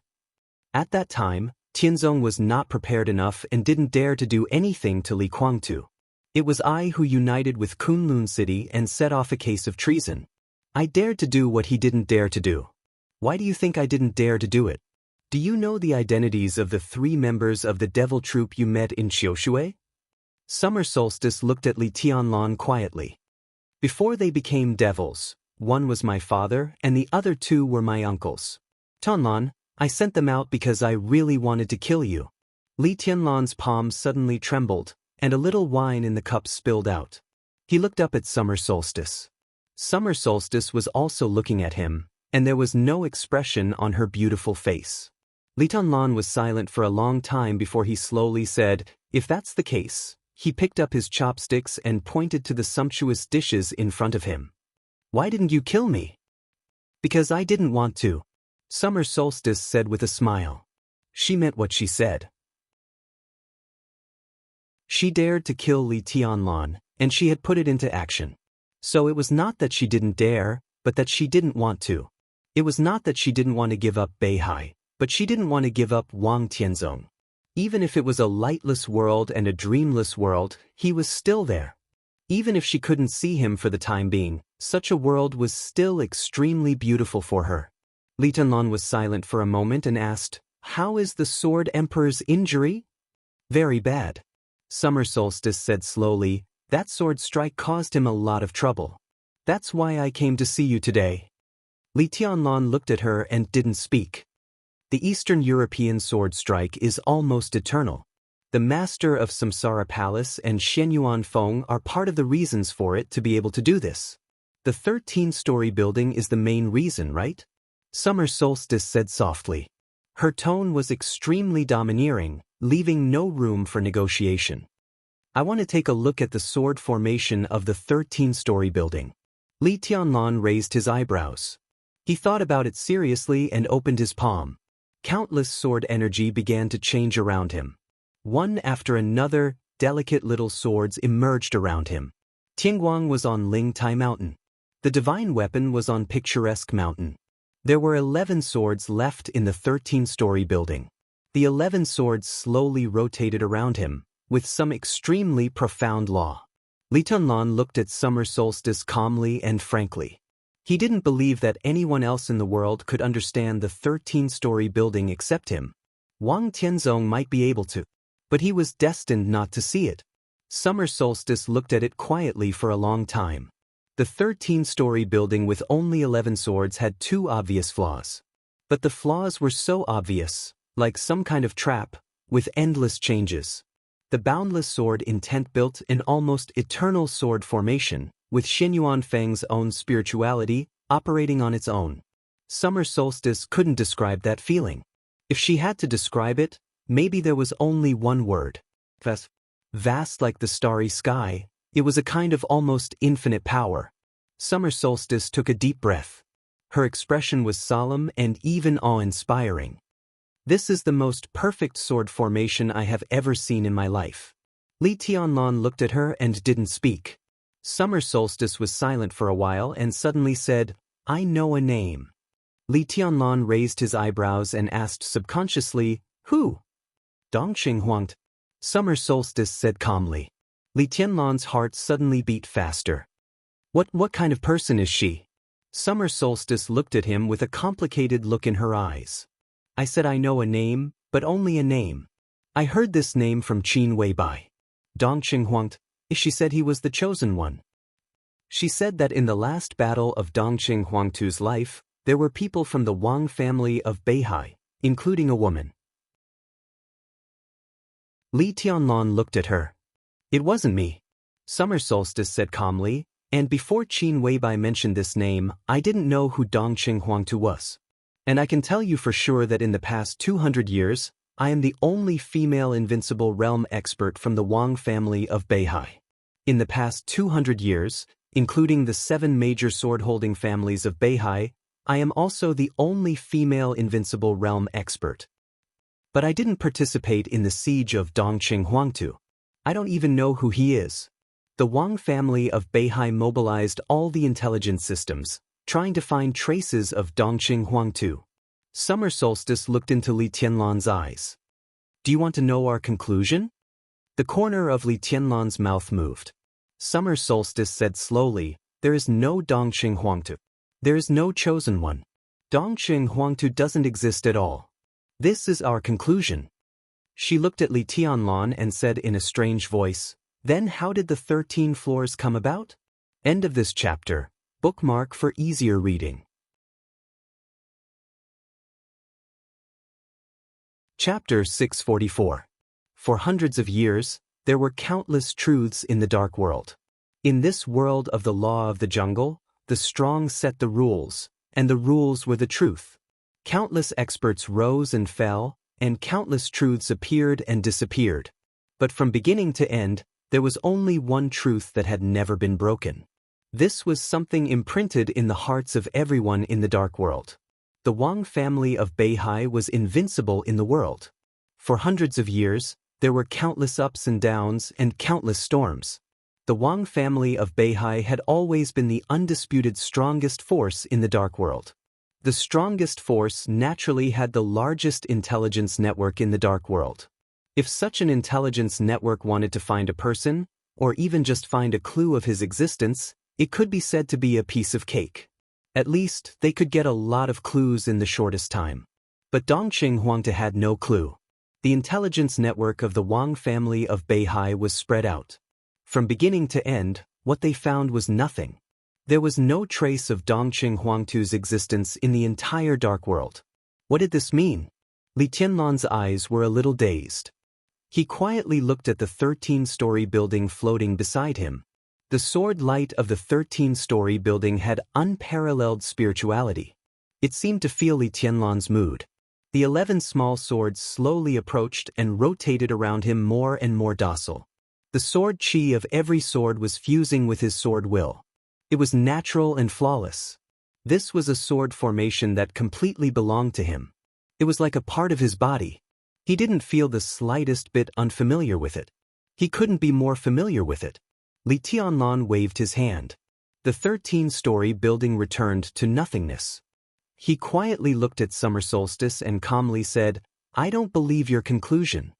His voice was steady, but his eyes drifted to other places. He didn't know if Summer Solstice saw his insincerity, but there was a flash of disappointment in her eyes. The whole world was guessing about Wang Tianzong's injury, and Summer Solstice's coming to Kanglan to meet Li Tianlan was enough to explain the problem. Wang Tianzong's injury was not optimistic. After the sword strike in Eastern Europe, he forced himself to return to Mount Dibing, but his injury was not stable. The internal injury that could almost threaten his martial arts foundation was constantly worsening. Otherwise, Summer Solstice would not have come to test Li Tianlan. She mentioned Dongqing Huangtu and saw the sword formation of the 13-story tower, not to confuse Li Tianlan. Instead, she was also looking for traces of Dongqing Huangtu's existence. She wanted to take a look at his sword formation and find something that could help Wang Tianzong. She was telling the truth. She did not find any trace of Dongqing Huangtu's existence. Not only the Wang family of Beihai, but they also contacted Rothschild and mobilized their spies hidden in various dark forces to look for this name. There was nothing. It was complete nothingness. The entire dark world knew that in the past 500 years, there had only been two heavenly sons. One was the ancestor of the Wang family of Beihai, and the other was the current Sword Emperor. However, Eastern Europe's sword and the 13-story building clearly showed that there was still a supreme power. Summer Solstice hoped to find the source of this power. There might be a way to help Wang Tianzong, but it was clear that Li Tianlan knew nothing about it. Qin Weibai is still in Yuzhou. Xiaji seemed to be a little disinterested. She knows everything. Why don't you ask her? Li Tianlan was silent for a long time. Whether Summer Solstice deliberately made his imagination run wild or not, at this time, it seemed that there was a ripple in his calm heart. He stood up and slowly walked out of the door. Summer Solstice did not stop him. Huangfu Qiushui subconsciously wanted to stand up, but as soon as her butt left the seat, her palm was grabbed by Summer Solstice. Huangfu Qiushui was stunned and looked at Li Tianlan's back blankly. Summer Solstice's palm was very soft, but it seemed to carry great power. Huangfu Qiushui sat where she was and suddenly became a little sad. From Autumn Water to Tong Tian, to Kenglin. She didn't know whether she wanted the Autumn Water sword back or whether it was her real idea or an excuse. This chapter is not over. Please turn the page. It was in front of her. She hadn't got the Autumn Water sword back. But it was the end of the journey. Li Tianlan's figure was about to walk to the door. His figure paused. Huangfu Qiushui's deep and charming eyes suddenly lit up. She hoped that Li Tianlan could say something to her, even if he wouldn't give her the Autumn Water sword back. Li Tianlan was silent for a moment and said in a hoarse voice, "How is Yue Tong?" Huangfu Qiushui's bright eyes dimmed slightly. Summer Solstice's voice was calm, and she smiled calmly and elegantly. She has returned to Mount Dibbing. She is in a good state. She didn't cry or make a fuss. Li Tianlan took a deep breath and said nothing more. He turned around and walked out. In front of the fearless hall, Jiang Tongya, the patriarch of the Jiang clan, stood quietly. It seemed that he didn't expect Li Tianlan to come out so soon. He looked at Li Tianlan strangely, nodded, and said calmly, "Your Highness, the old ancestor is waiting for you." "Where is he?" Li Tianlan asked directly. Jiang Tonghui didn't speak, but his eyes subconsciously looked at the pavilion in the center of the island.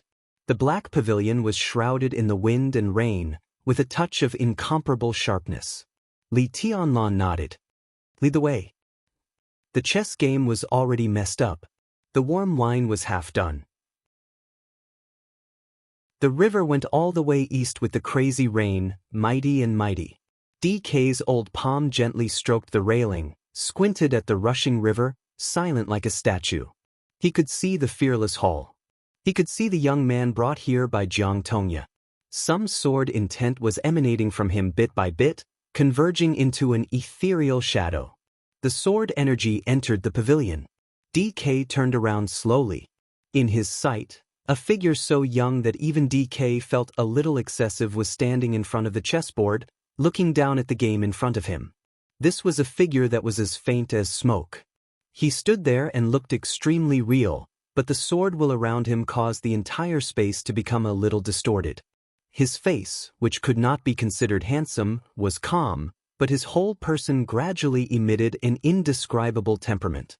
It was temperament, not aura. It was a kind of natural elegance, or elegance, that was revealed bit by bit with each of his actions. Like a kind of light breaking through the night, it was slowly but irresistibly radiating. "Your Highness is so elegant, it's admirable." DK smiled, without hostility, but extremely calm and gentle. The young man pointed to the chessboard in front of him and shook his head. "Your Highness, do you know chess?" DK asked. "I don't." He turned around and looked at the old man. "Heaven Saber?" "I'm D. Quebec," DK chuckled. He was silent for a while and nodded. "Li Tianlan. You're just one of his sword intent."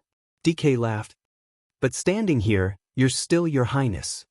He poured himself another glass of wine and took a small sip, feeling very nostalgic. Li Tianlan looked at him calmly and said in a flat tone, "I suddenly thought of my grandfather." He said quietly, "In that camp, every time he drank, he was like you. No, he was even more stingy than you. He could drink a bottle of poor quality liquor for half a year." "Your grandfather," DK thought for a moment and laughed. "I didn't have much contact with him. But that little guy can support the Li family to this point. He is indeed a hero." "Little guy," Li Tianlan looked at Di Jiang and did not speak. Since he was a child, his grandfather had always been called Senior Li by others. It was the first time he had heard such a sentence from the little guy. "Don't look at me like that. It's not too much for me to call him little guy. I had a good relationship with your grandfather's father in those days." Li Tianlan's mouth twitched and he did not speak. DK did not seem to be in the mood to talk about the past. He drank up the wine in the glass and then again. "This chapter is not over. Please turn the page." He took out a glass. There was not much wine in the flagon. He poured it out patiently. There were exactly 2 glasses. DK smiled and pushed a glass of wine in front of Li Tianlan. He chuckled and said, "I'll drink the last glass of wine in my life with your highness." Li Tianlan did not move. Now he was just a sword in tent, so he naturally could not drink. Di Jiang raised his glass. Li Tianlan thought for a moment and gently raised his hand. His glass floated up under the control of sword intent and touched Di Jiang's. The wine in the glass disappeared. DK put down the glass. The Jiang family's hospitality is really unexpected. Li Tianlan's voice was calm. He had thought that he would encounter the fiercest battle in the Jiang family since he entered Beihai. The invincible array of the Jiang family, the heavenly saber of the Jiang family, and the Jiang family would use all its strength to stop him from continuing to the north. But the truth was not like that at all. There was good wine and food in the fearless hall. But facing DK, he still did not feel any sharpness. If time goes back 20 years, maybe it will be as you think. DK thought for a moment. But now, I'm old, and I often don't like a tragic ending. If you and I fight, no one in the whole dark world dares to say that the Jiang family did not use all its strength. Li Tianlan was silent for a moment and nodded. That makes sense. Seemingly getting the answer he wanted, DK smiled with satisfaction, and his words became more and more calm. "In fact, you have passed the real test of life and death. That woman came to Kanglan was beyond my expectation. You didn't die, which was even more beyond my expectation." Li Tianlan raised his eyebrows. "I don't know what she came for, but if she came, I couldn't stop her." DK said softly, "But the biggest possibility is that she came to kill you. If that woman wants to kill you, how sure are you?" Li Tianlan was silent. Summer Solstice was extremely young when she entered the invincible realm. After her realm was stabilized, she directly entered the peak of the invincible realm. Even among the experts at the peak of the invincible realm, she was among the top. If she forced a move, even if Li Tianlan had the 13-story building, he could at most die with her, and that was to cause her injuries. As for living, he was not sure. Maybe the whole Beihai doesn't dare to kill you, but that woman doesn't care about it. DK said softly, "Back then, Sword Emperor's father killed nearly 30 people in Summer Solstice's family. There are many stories for her to be with Wang Tianzong. But how much affection can she have for the whole Beihai? Among the 7 sword-holding families, over the years, she has a good relationship with the Huangfu family. Her family is from the Xia clan, but she doesn't care about the whole Xia clan. Many people in Beihai will care about the future of Beihai. If that woman goes crazy, she is the most likely to care." Li Tianlan listened quietly. He was silent for a long time before he laughed at himself. "It seems that I'm lucky? It seems that I'm also lucky." DK smiled. "She won't kill you, so I can wait for you to fight with me. I'm still alive. Why should I let the younger generation of my family bleed? I've never liked a tragic ending." DK took out a sword from under the table. The quaint long sword was crystal clear, like a piece of extremely precious crystal, shining with an extremely gorgeous luster. The Jiang family's famous sword, Amber. DK looked at Li Tianlan. Today you and I will fight. If you win, you can take the sword. If you lose, your highness's unique skills will be left behind. The long sword vibrated slightly on the table. DK looked into Li Tianlan's eyes. Do you dare to fight with me? Li Tianlan narrowed his eyes and looked at D. Quebec. He suddenly smiled and said calmly, please. DK's eyes suddenly lit up for a moment. He reached out and patted the table gently. Buzz. The amber suddenly shot up into the sky. At the same time, Li Tianlan stood up directly. His figure twisted for a moment and turned into an incomparably sharp and exquisite small sword. End of this chapter. Bookmark for easier reading.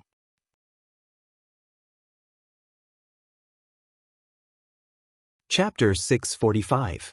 The awe-inspiring sword qi suddenly filled the entire pavilion. Li Tianlan's figure disappeared.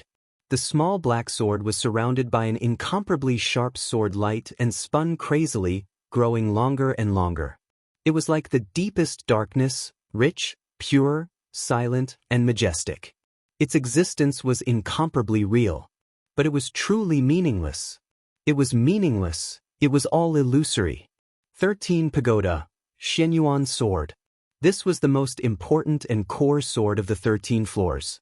It was also the most important reason why Xianyuan Feng could form the 13 floors. The Xianyuan sword stopped. The slender black sword body hovered in the air, carrying with it a majestic and almost endless sword qi. It was proud and piercingly cold, like the king of all swords. DK's eyes flickered. The turbidity in his eyes had completely disappeared, replaced by an almost dazzling light. The strongest sabresman in the dark world for decades was now facing a sword formation that no one knew about. The strongest sword formation, the strongest sword. He had no regrets in this life. Boom! With a muffled but clear voice, DK straightened his body completely. His body straightened and stood up at the same time. It was as if the sharpest blade in the world had been unsheathed. Snow-white blade light radiated from every part of his body. The space was directly split apart, and the ancient pavilion standing in the center of the island was directly reduced to dust. DK had already moved forward. His palm was extremely old, but it was like a bolt of lightning that grabbed the hilt of the Xianyuan sword. For a moment, the entire island seemed to be able to sense the fierce, almost domineering aura spreading wildly. It was the saber light that had been silent for many years and carried the aura of time. It was also the glory of the last battle of his life, where he no longer had any worries. Jiang Tongye, who was approaching the gazebo, suddenly raised his head and looked in the direction of the gazebo. Li Tianlan, who had been following him, took a step forward. His figure suddenly disappeared. The next second, the black Xianyuan sword appeared beside Jiang Tongye, and Li Tianlan's real body had already appeared in the pavilion. DK stretched out his hand. The 13-story pagoda spun wildly around Li Tianlan, and the all-encompassing sword energy merged perfectly with his sword intent. He pointed his finger at DK's palm. A black ripple appeared in the entire space as he extended his finger forward. Pure black flashed for a moment before it was completely filled with all sorts of flickering lights. Annihilation form. 2 fingers touched DK's open palm. Like a raging tide, the sword qi surged forward and instantly drowned DK's old figure. The pavilion, the hill, and everything around it were completely shattered by the surging sword qi. The mighty sword will rush through the world like a flood, and the trees around the pavilion were uprooted in an instant. The green land disappeared, and it turned yellow at a speed visible to the naked eye. All the water was evaporated, and the green land turned into a desert under the sword qi. The mighty sword light rushed all the way into the azure billow lake, bringing up a vast wave. The black Xianyuan sword passed through the chaotic space of knife light and sword qi and appeared around Li Tianlan. The 11 swords slowly rotated around him. With the addition of the Xianyuan sword, the entire sword formation became more and more ethereal and unpredictable. Li Tianlan stood in the air, looking at D. Quebec. He raised his eyebrows slightly. The wild rainwater was evaporating around him. The wind was strong by the river, and the gale was whistling past. Li Tianlan hovered in the air, motionless. his face was calm and emotionless, but his whole person gradually emitted an indescribable elegance. The dragon vein and his swordsmanship seemed to be merging little by little. The 13-story buildings rotated around him, and his surroundings gradually became blurred, as if there was a white mist shrouding his body. This chapter is not over. Please turn the page. The aura of the sword light was hazy and mysterious, but it made people feel awe from the bottom of their hearts. It was raining, but he stood there like the sun in the clear sky, and his every move carried a light that people could not look directly at. He was like a scorching sun, and also like a real god. At this moment, Li Tianlan could be said to be truly peerless. DK stood in front of Li Tianlan. The two were less than 20 meters apart. After the first fight, the clearest result appeared in front of everyone. The scarlet blood, which was almost dazzling, fell from the sky bit by bit and fell into the desert under their feet. DK's aura was still stable and powerful, but one of his sleeves had been completely torn. At that moment, the saber light and the sword energy crossed each other. Li Tianlan, who was in the 13-story buildings, was not hurt at all, but countless sword energy kept tearing at DK's arm, leaving countless wounds on his arm. DK frowned as if he was in pain. He slowly raised his palm. From his fingers to his palm, to his forearm. His arm was truly riddled with holes. Countless strands of sword chi were still wrapped around his arm, tearing at every inch of his skin with naked and eerie killing intent. DK raised his head and looked at Li Tianlan. This was the first time he stood in front of Li Tianlan and felt the horror of this young man. Li Tianlan, who was 22 years old and had not yet entered the invincible realm. DK smiled. It seemed that it was not until this moment that he really realized the reality. After many years of sealing his saber, his body was getting old, but he always thought that his saber was not old. But standing in front of Li Tianlan and looking at the young man who was too young but extraordinary, he finally confirmed that as time went by, his body and his saber were getting old. The heavenly son of the age, DK murmured to himself. He looked at Li Tianlan and said, "Your Highness deserves this title." Li Tianlan looked at him quietly for a long time, and then slowly said, "Where is your saber?" DK was stunned. It was not a pretense, nor was it a momentary distraction. It was a simple sentence, and it asked the simplest question. But he was really stunned for a long time. It might not be a long time, but in the nearly 10 seconds of trance, if Li Tianlan wanted to take action, he could kill DK countless times. DK frowned more and more. "Where is your saber?" Li Tianlan asked again. "Heaven's saber de Quebec."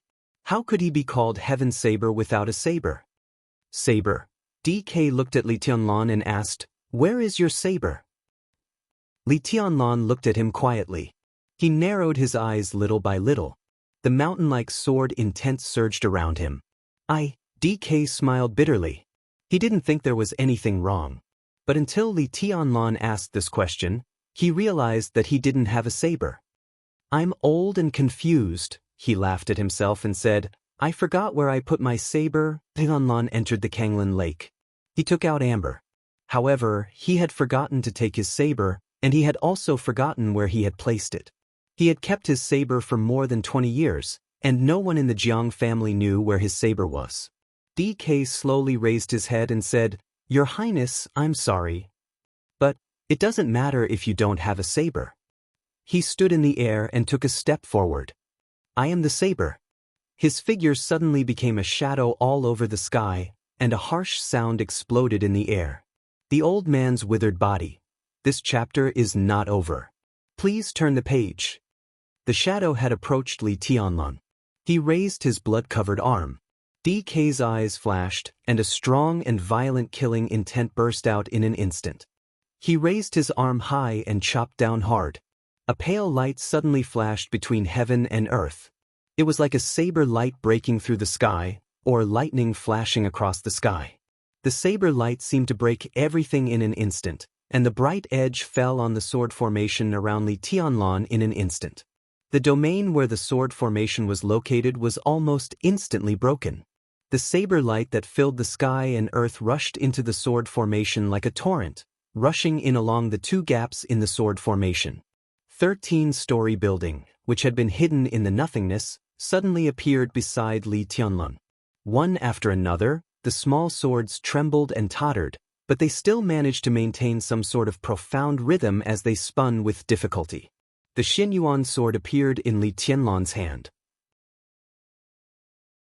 The black light lit up in the pale saber light. It stabbed straight. One sword broke the sea.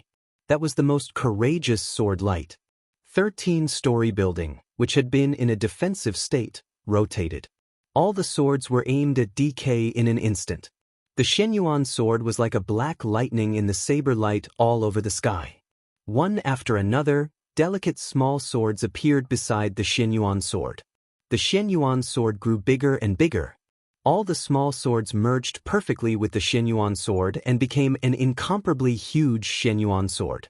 The stabbing Xianyuan sword shattered the saber light all over the sky. Li Tianlan went completely crazy. The huge sword edge smashed everything and slashed at Quebec. The light all over the sky lit up for a moment and then completely disappeared. DK began to retreat. Without any hesitation, Li Tianlan moved forward, attacked, and sprinted. With unparalleled madness and fighting intent, the huge Xianyuan sword seemed to be completely alive, and the frenzied sword intent burst out one after another. 21st blade. The shattering of land. It stabbed straight. It was still a straight stab. The dark light moved forward madly with incomparable majesty, sharpness, and killing intent. Saber shadows appeared one after another in the void. Wherever the dark sword energy passed, the saber shadows were smashed into pieces. DK's entire domain was pierced the moment it touched the Xianyuan sword, and all his defensive means were smashed by the sword light. Li Tianlan's speed was getting faster and faster. After the shattering of land. It was still the shattering of land. The dark sword light broke the wind and rain, the space, and the saber light. It was invincible. It was invincible, and there was nothing it could not break. The huge sword edge didn't stop at all, and almost in the blink of an eye, it directly stabbed in front of Quebec. There was no means of defense. The domain and the saber light were all smashed. DK's eyes grew calmer. Silently, he raised his arm that was full of wounds. Clang! With a loud bang, the huge sword edge of the Xianyuan sword directly stabbed the metal arm, with a clear metal roar. DK was stunned for a moment. Li Tianlan raised his eyebrows again. In his sight, the flesh and blood on DK's arm fell off bit by bit, but what was revealed was not the ghastly white bone, but a kind of extremely cold and sharp light. It was the metal hidden in the flesh and blood.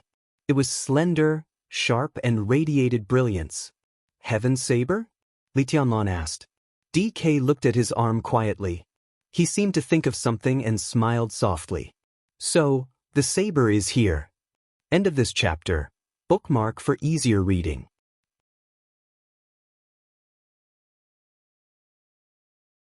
Chapter 646. This was definitely the most horrifying scene. The blade of the Xianyuan sword pierced into DK's arm. The dense sword energy peeled off the flesh and blood. Flesh, blood vessels, and minced flesh kept falling off. The extreme pain fell on DK's body. His face was so calm that it was almost numb. The cold sharpness bloomed little by little from the falling flesh and blood. It was bright, dazzling, and carried the deepest danger. Li Tianlan's pupils contracted slightly, and he said word by word, "The devil troop?" Yes and no. DK's eyes became extremely clear. He seemed to remember a lot of things in an instant. For example, he took the initiative to find the old patriarch of the Wang family of Beihai and wanted to accept the transformation and become a devil to sleep in the Kanglan River. For example, the Jiang family fully opposed it at that time. The Wang family of Beihai and the Jiang family discussed for a long time and finally accepted an incomplete transformation plan. DK implanted his double sabers in his arms and used about 1/3 of the immortality potion to maintain his life and state. Finally, he ensured the existence of the top combat capability of the Jiang family for decades. So he could not be regarded as a real devil. He had a clear self-consciousness, but he did not have the perverted ability to resist attacks of the devil. DK was quiet for a moment. He also thought of a lot of things. But it was no longer important. What mattered was that he found his sabers. The sabers implanted in his arms. The sharp and slender sabers shone with cold light. These two sabers were already a part of his body. DK felt a familiar aura. It was a familiar aura that had truly fused with his flesh and blood. He looked up at Li Tianlan, who was standing in front of him, and laughed. His smile was peaceful and extremely confident. His voice was almost a whisper, but the vague dangers surged in an instant from all directions. The slender sabers replaced his arms and were raised. It shouldn't be, he stepped forward. Stay away from me. The sabers fell. So close. The rain all over the sky was illuminated by the saber light in an instant. The howling wind and rain were chopped into countless powder. DK's figure appeared in front of Li Tianlan. There was no residual shadow, no sound. The old man's body was like a ghost. When his consciousness saw the knife light, the bright blade had appeared directly above Li Tianlan's head. The huge Xianyuan blade turned back into a sword formation in an instant. Li Tianlan raised his hand, and the magnificent sword formation blocked the blade. Li Tianlan strode forward, his voice like a dragon's roar. Dragon fist. The moment the sword formation blocked the blade, a fist with a wild sound directly smashed towards DK's face. The dragon-shaped thunder burst out of Li Tianlan's hand, as if to devour everything. DK took a step back and retracted his arms. The saber radiance instantly retracted. Li Tianlan looked up. DK had already appeared hundreds of meters in the air. The old man's clothes were twisted and deformed by the wind, but the two blades in his arms became even more violent. I have two blades. DK's eyes and the edge of his blade shone at the same time. His body was straight as he stood in the air. At this moment, the old man was infinitely close to his peak state. This was the true Skyblade. Split the heavens. The aged voice shook the entire Zhonglan River like a clap of thunder. DK's arms rose and fell, waving like the wind. Li Tianlan's pupils suddenly contracted. The high sky seemed to be completely torn apart by DK's saber in an instant. Countless cracks appeared in the gloomy sky, and the dazzling snow-white saber radiance smashed down almost crazily with boundless aggressiveness. The gloomy sky was filled with arcs that seemed to be formed by nature. Countless arcs were connected and densely packed, like raging tides, tearing the sky and crushing everything. Everything in sight had disappeared. There was only saber radiance left in front of Li Tianlan, endless saber radiance that occupied heaven and earth. His saber split the sky, and countless saber radiance almost became a part of the sky, pressing down mightily. The 13-story building in the nothingness once again became Xianyuan Blade. The pitch-black giant sword swelled and became extremely huge. Under the majestic heavy sword, Li Tianlan's figure became extremely small. He held the sword with both hands and grasped the hilt. Without any retreat or hesitation, facing the saber radiance that covered the whole sky, the extremely condensed sword energy suddenly burst out. This was a move he had never used since he entered the secular world. It was also the most legendary move of the Li family in the Dark World. 22nd Blade, Break of the Heavens. The huge body of Xianyuan Blade rushed into the sky, and the surging sword energy converged into a line. Li Tianlan's figure seemed to disappear. In everyone's sight, there was only a huge black sword between heaven and earth, crazily shuttling through the saber radiance all over the sky. Countless sword energy was smashed by the saber radiance. But the huge black sword was still moving forward steadily, faster and faster, like a black thunderbolt. Pieces of saber radiance were completely smashed. DK was also not surprised.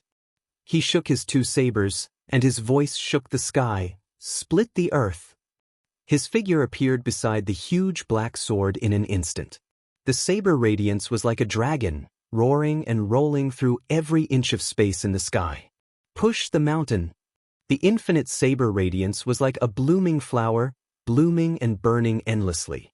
At this moment, there was only saber radiance between heaven and earth. That was the dignity of the Jiang family for decades, and it erupted with no way out. Pour the sea. The saber light filled the space between the heavens and the earth. Large patches of dark clouds were torn apart and the entire Kanglin River was surging with the saber light like a wild wolf. The sudden storm was getting higher and higher. In a trance, DK didn't look old at all. His figure was straight and he was in high spirits. He waved his two sabers crazily, bringing along the killing intent and saber light that filled the sky. Again and again he slashed at the huge black sword. The huge sword kept rolling and shaking, flashing with sparks. The pale light suddenly condensed in one place. DK's figure disappeared for a moment, and then he appeared above the huge black sword, looking down. Li Tianlan's figure finally appeared. The huge sword of Xianyuan blade had shrunk. The stormy offensive seemed to have passed. He held the sword with one hand, and his whole body was covered with blood. But his body was still straight, and he was still elegant. DK looked at him, and there was only indifference left in his eyes. The saber radiance was gathering, flowing and gathering in all directions. But there was only emptiness in the world without the saber radiance, with the danger of absolute silence. Covered in blood, Li Tianlan closed his eyes, tightly holding the trembling Xianyuan blade in his hand. DK narrowed his eyes and raised the blade. His breath was a little unstable, but his voice was still loud and clear, covering the world. Destroy the world. The surging and converging saber radiance suddenly lit up. The saber radiance illuminated the island, the river, and the clear lake was sparkling everywhere. The infinite saber radiance was no longer pouring, but gathered in all directions between heaven and earth. East, south, west. The cold, heavy, and ghastly killing intent suppressed Li Tianlan like a substance. Li Tianlan's body was stiff, and his hand holding Xianyuan blade was a little pale. The light in the four directions was getting brighter and brighter. The saber radiance that gathered in all directions began to extend slowly. Those saber radiance were very far away. Some were on the river, some were in the lake, and some were distributed on both ends of the island. Within the extremely terrifying coverage, everything belonged to the realm of saber. DK's voice fell. The four saber radiance that extended to the extreme instantly turned into four crescent-shaped light arcs across the world. Thunderbolt, raging fire, ice, and storm. The saber of the east was thunderbolt. The saber of the west was raging fire. The saber of the north was ice. The saber of the south was storm. But in the final analysis, they were all saber radiance. The fatal danger filled Li Tianlan's heart in an instant. The four saber radiance that illuminated the whole island suddenly swept across the world and rushed over. The surging Kanglin River was split into two halves in an instant. The waves on the Kanglin Lake surged into the sky.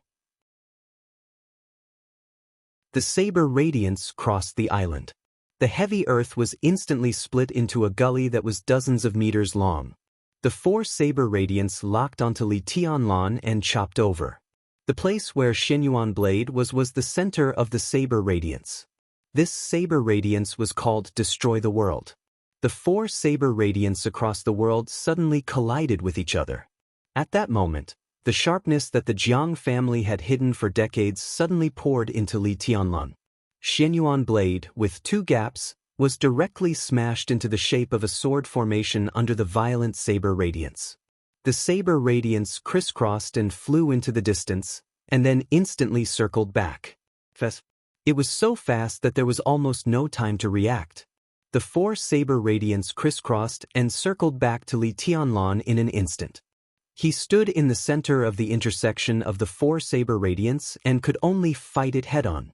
The sword formation of the 13-story building was on the verge of collapse. The four saber radiance circled back for the third time. The saber radiance raged between heaven and earth. Thick blood spurted directly from Li Tianlan's mouth. The small sword of the 13-story building had been completely dislocated, and his body was covered with blood. The fourth rotation of Destroy the World passed in an instant. Li Tianlan could no longer hold on and knelt on one knee in the air.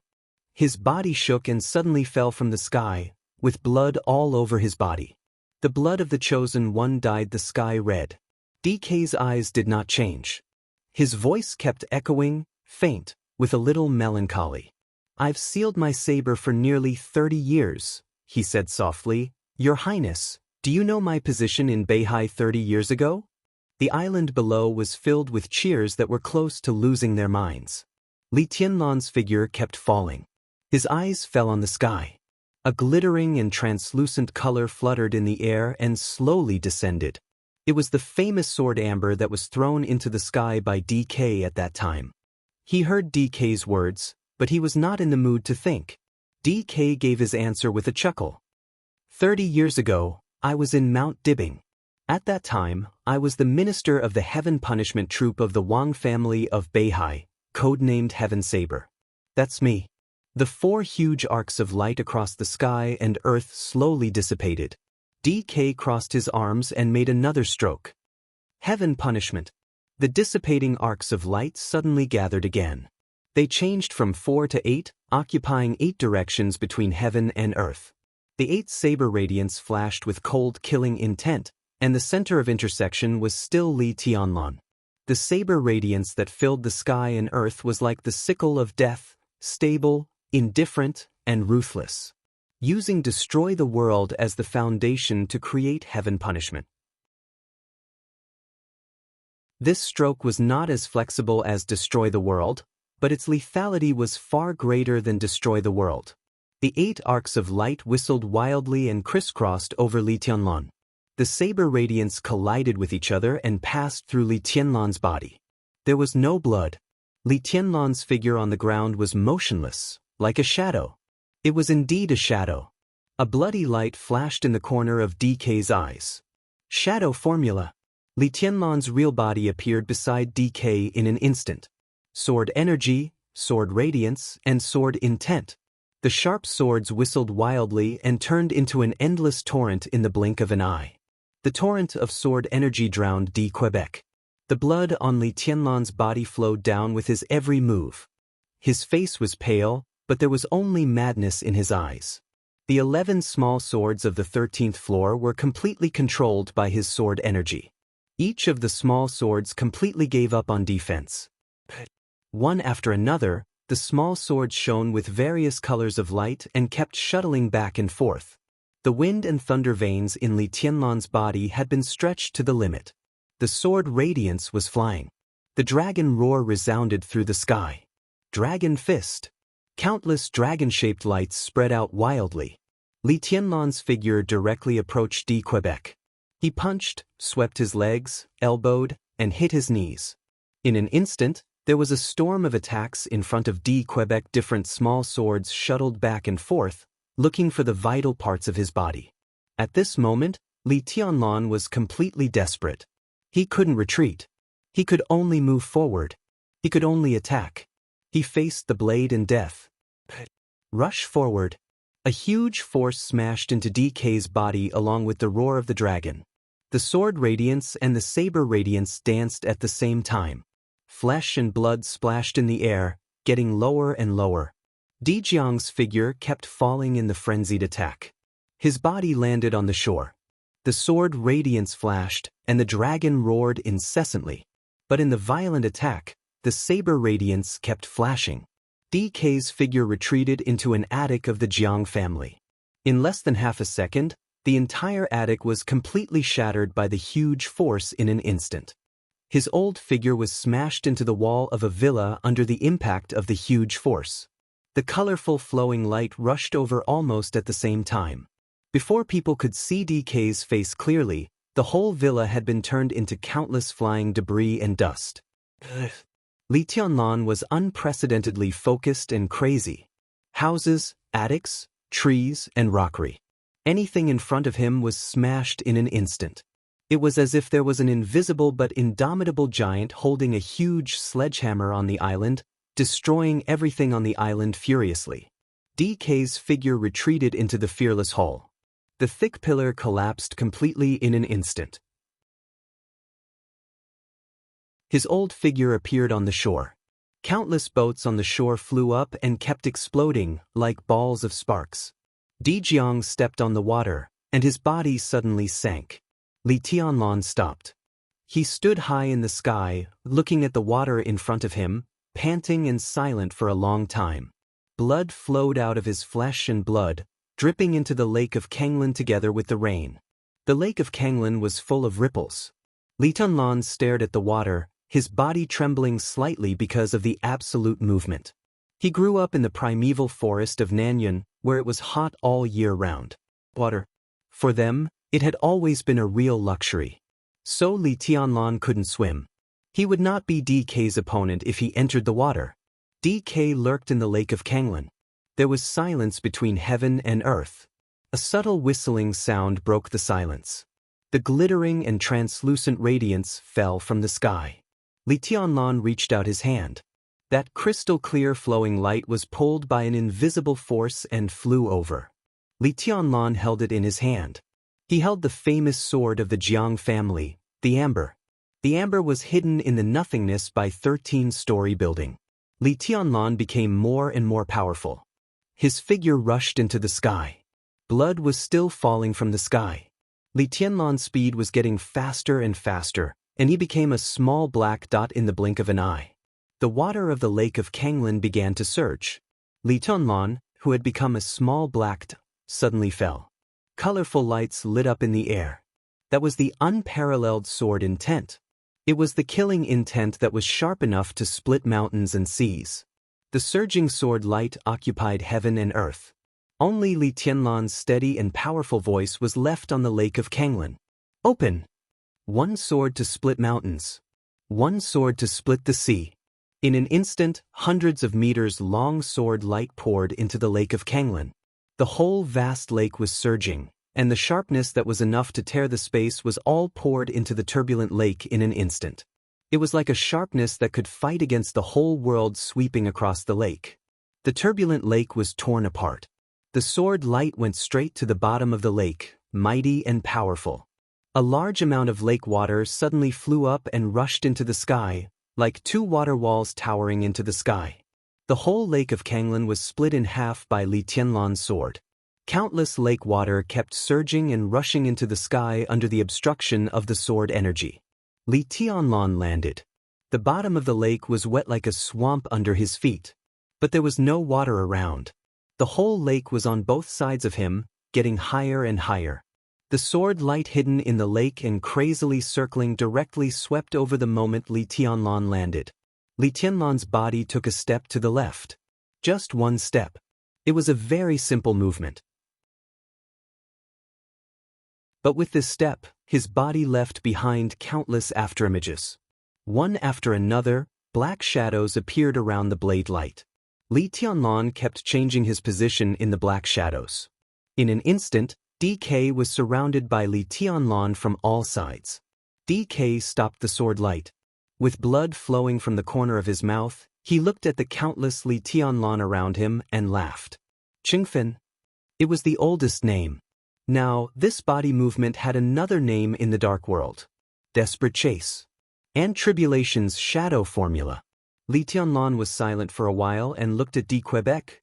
Do you still want to run? DK was silent and didn't speak. Desperate Chase was the top body movement in the dark world. And shadow formula was even weirder and could be used at will. If Li Tianlan wanted to run, his means were so abundant that it could even be said to be incredible. Absolute body movement was not invincible. As long as DK's sword was fast enough, no matter how exquisite Li Tianlan's body movement was, it would be useless. But the key was that DK's sword was not fast enough. He broke out in an instant, creating the world, toppling the mountains and overturning the seas, destroying the world and punishing the sky. Under the full outbreak, his state had begun to decline. If he ran, Li Tianlan could catch up. But if Li Tianlan wanted to be a rascal, he could kill DK with his current body movement. The younger generation will surpass the older. DK finally opened his mouth with a little sigh. It's over, Li Tianlan said calmly. He took out the amber. The crystal flowing light flew out of his hand and fell in front of D. Quebec. Li Tianlan reached out and looked at D. Quebec. Give it to me, and I'll leave you a whole body. DK narrowed his eyes slightly. It's not over. He spoke slowly, softly, but with great certainty. Li Tianlan didn't speak. DK raised the two swords that were integrated with his arms. I still have one more move. He looked at Li Tianlan. His state had declined. But he still had one move, the real and strongest one. The last move.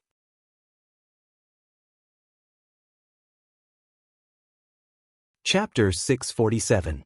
On the island that was torn apart by the blade light, countless people looked up at the sky. DK's voice echoed in the air.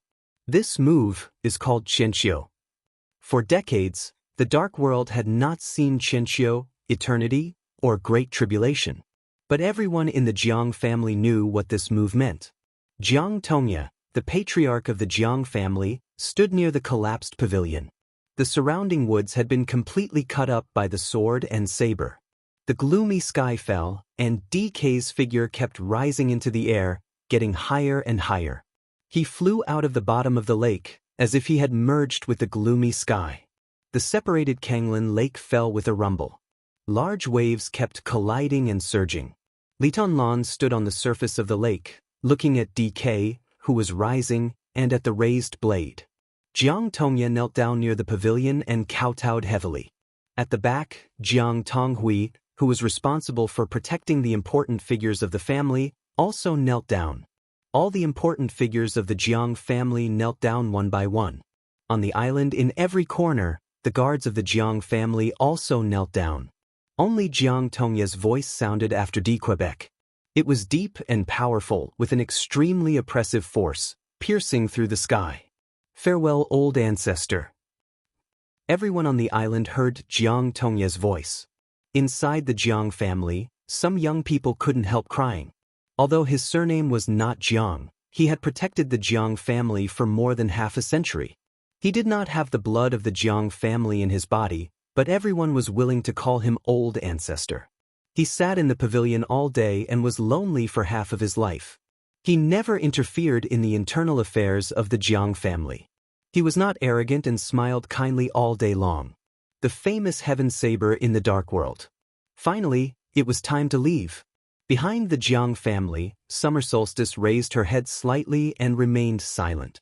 Huangfu Qiushui stood beside her, holding her hand, and asked cautiously, "Teacher, is the old master going to die?"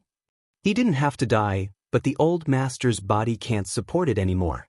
Summer Solstice touched Huangfu Qiushui's head, and there was a trace of affection in her voice. Just like the 3 absolute swords in the 24 moves of swordsmanship of the Li family, there is also an absolute saber that belongs to the saber, or the heaven saber.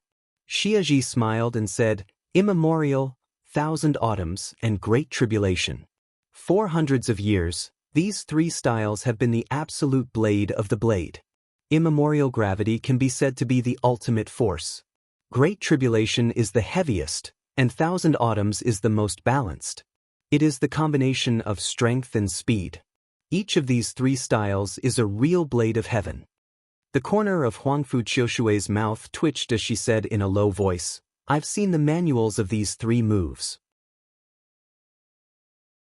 "Yeah," Xiaji said softly. The tri-invincible saber was originally the Wang clan saber.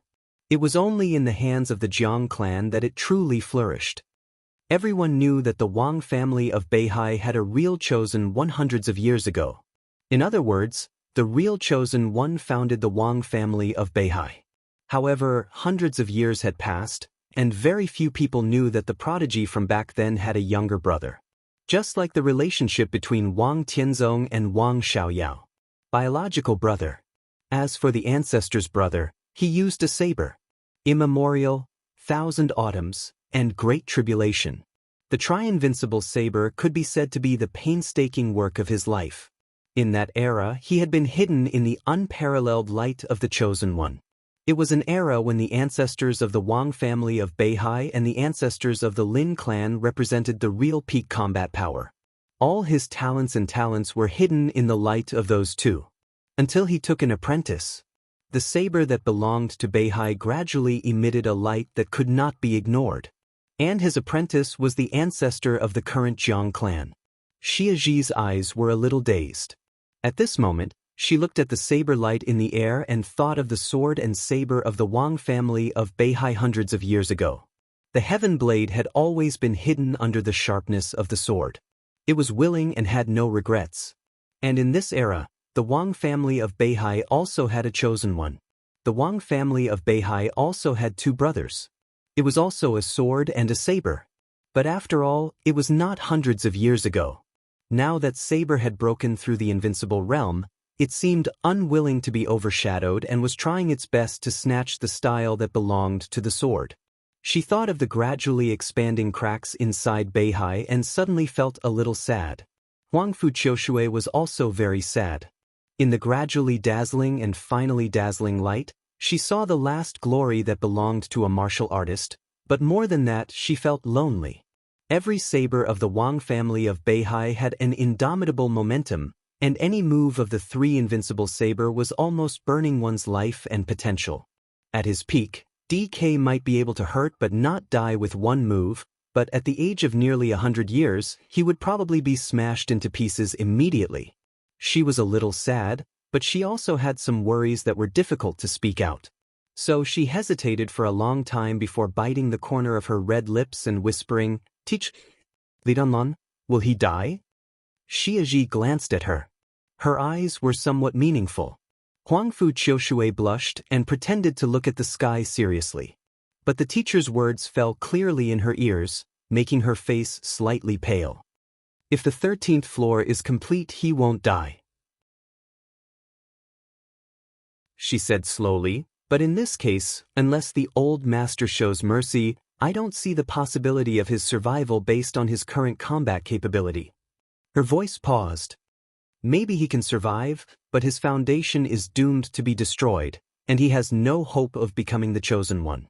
She smiled with an extremely complicated smile. "Recultivate. This is the fate of the Li family. The old master changed a chosen one in his life. Li Tianlan can't feel wronged. But I think he can survive. His kendo is perfect." Huangfu Qiushui whispered. "Wrong." Xia Ji said calmly. "His sword intent is perfect. But kendo, his realm is there. How can it be perfect?" She looked at the sky and said no more. In any case, this was the best result. Whether Li Tianlan died or was completely disabled, it was a good thing. And D. Quebec, the loyal, brave and fearless Jiang family did not lose any face. DK was destined to die. But he was not defeated by Li Tianlan. With this saber strike, he was only defeated by time, defeated by the passage of time. That was all. She looked at Li Tianlan's figure with some regret. DK was also looking at Li Tianlan. His eyes were also full of regret. The knife light wrapped around his body little by little. The momentum was not as violent as it was, but extremely faint, erratic, strange and unpredictable. "I can't stop this move." The blades implanted in his arms trembled slightly, and his pale face seemed to become ruddy as if it was the last radiance of the setting sun. The almost violent aura kept rising in his body, as if it would never end. DK looked at Li Tianlan. "Your Highness, it's not too late for you to retreat now." "I can't retreat."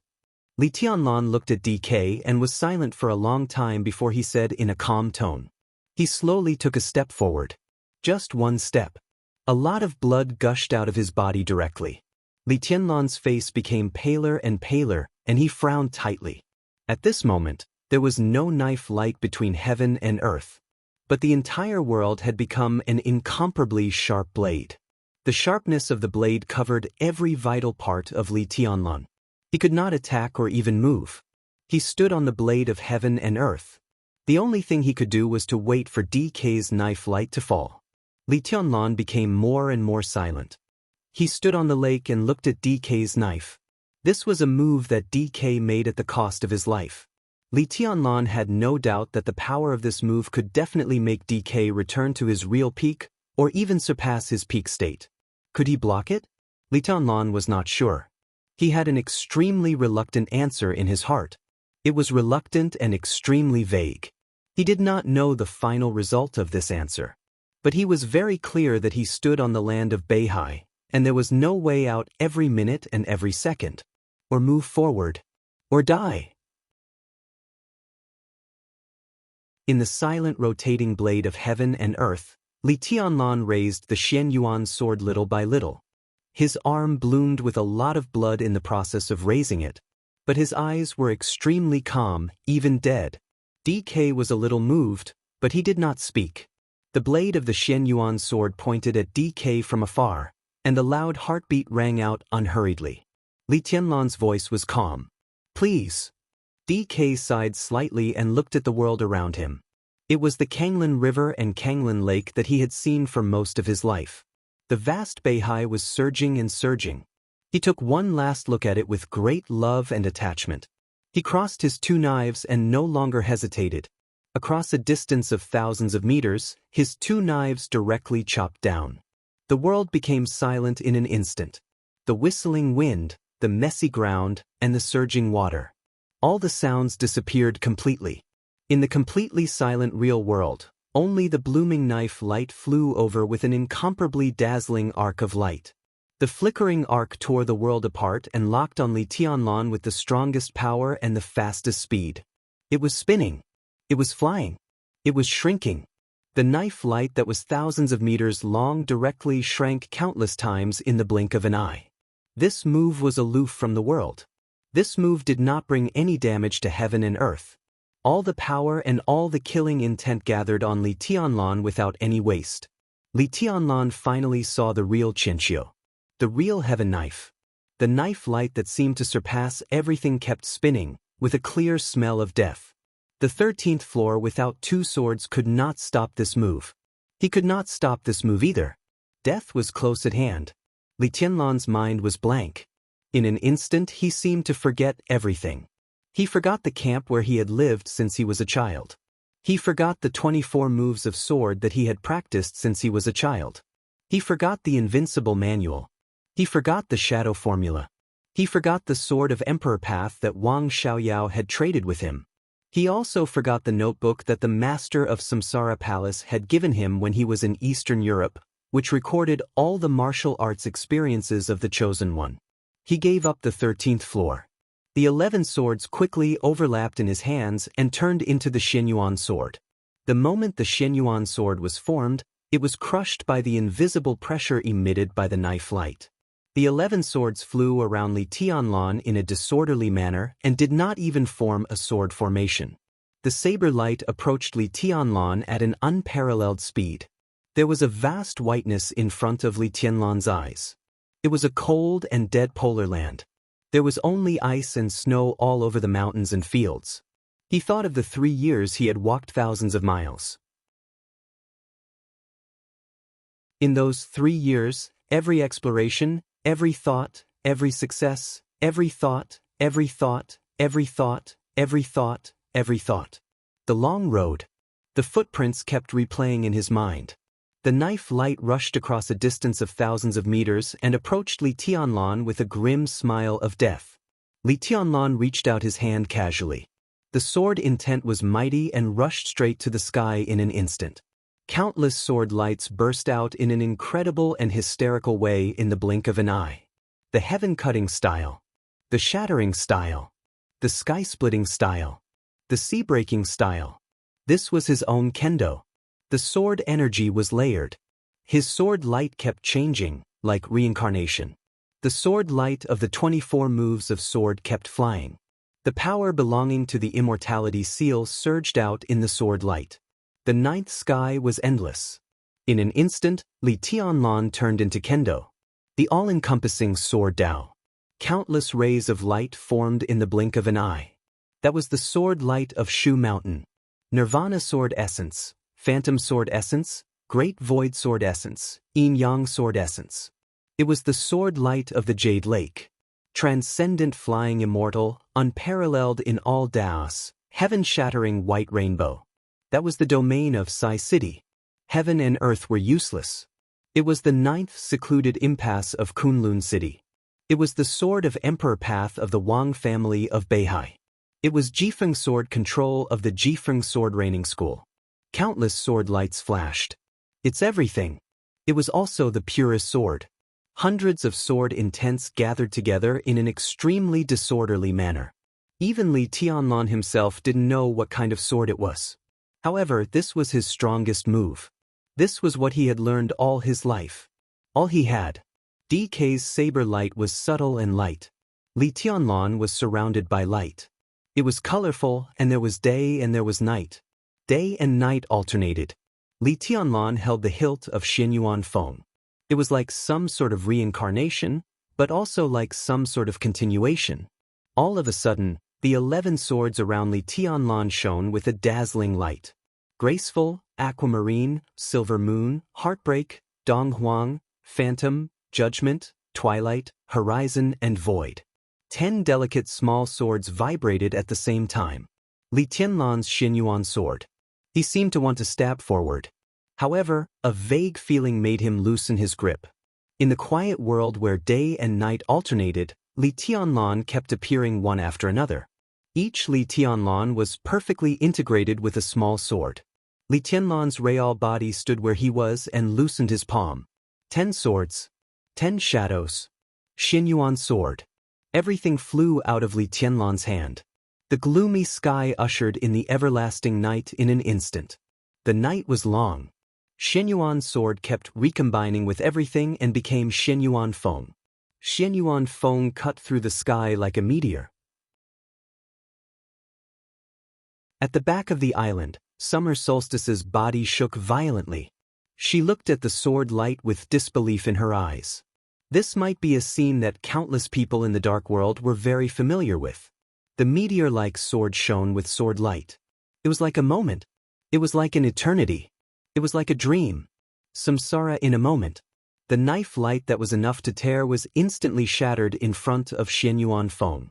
The moment the knife light was shattered, Xianyuan Feng's huge sword body had already leaped a distance of thousands of meters and directly penetrated DK's chest in an instant. Blood spilled wildly. Everything happened too fast. It was as fast as an illusion. DK lowered his head and looked at the blade in his chest with his eyes wide open.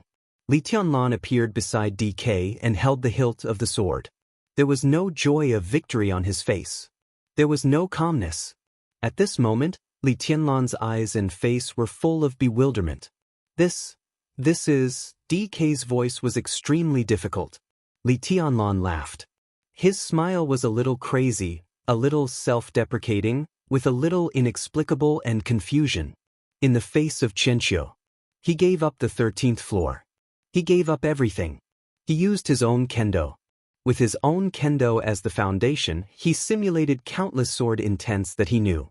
At that moment, Li Tianlan didn't think about anything. He just wanted to use his sword, his own sword, the most powerful sword, without thinking about the sword in the future. He didn't know what this sword would be like. But at this moment, the answer was extremely clear. This sword directly penetrated DK's chest. It was an extremely strange sword, but it was extremely familiar. Li Tianlan's eyes were extremely bitter. He didn't expect that his sword with all his strength would be like this. Such a sword had leaped over Mormons not long ago, like an eternal light, and pierced Sword Emperor's chest. It was this sword. It was the exact same sword. This was Li Tianlan's full outbreak.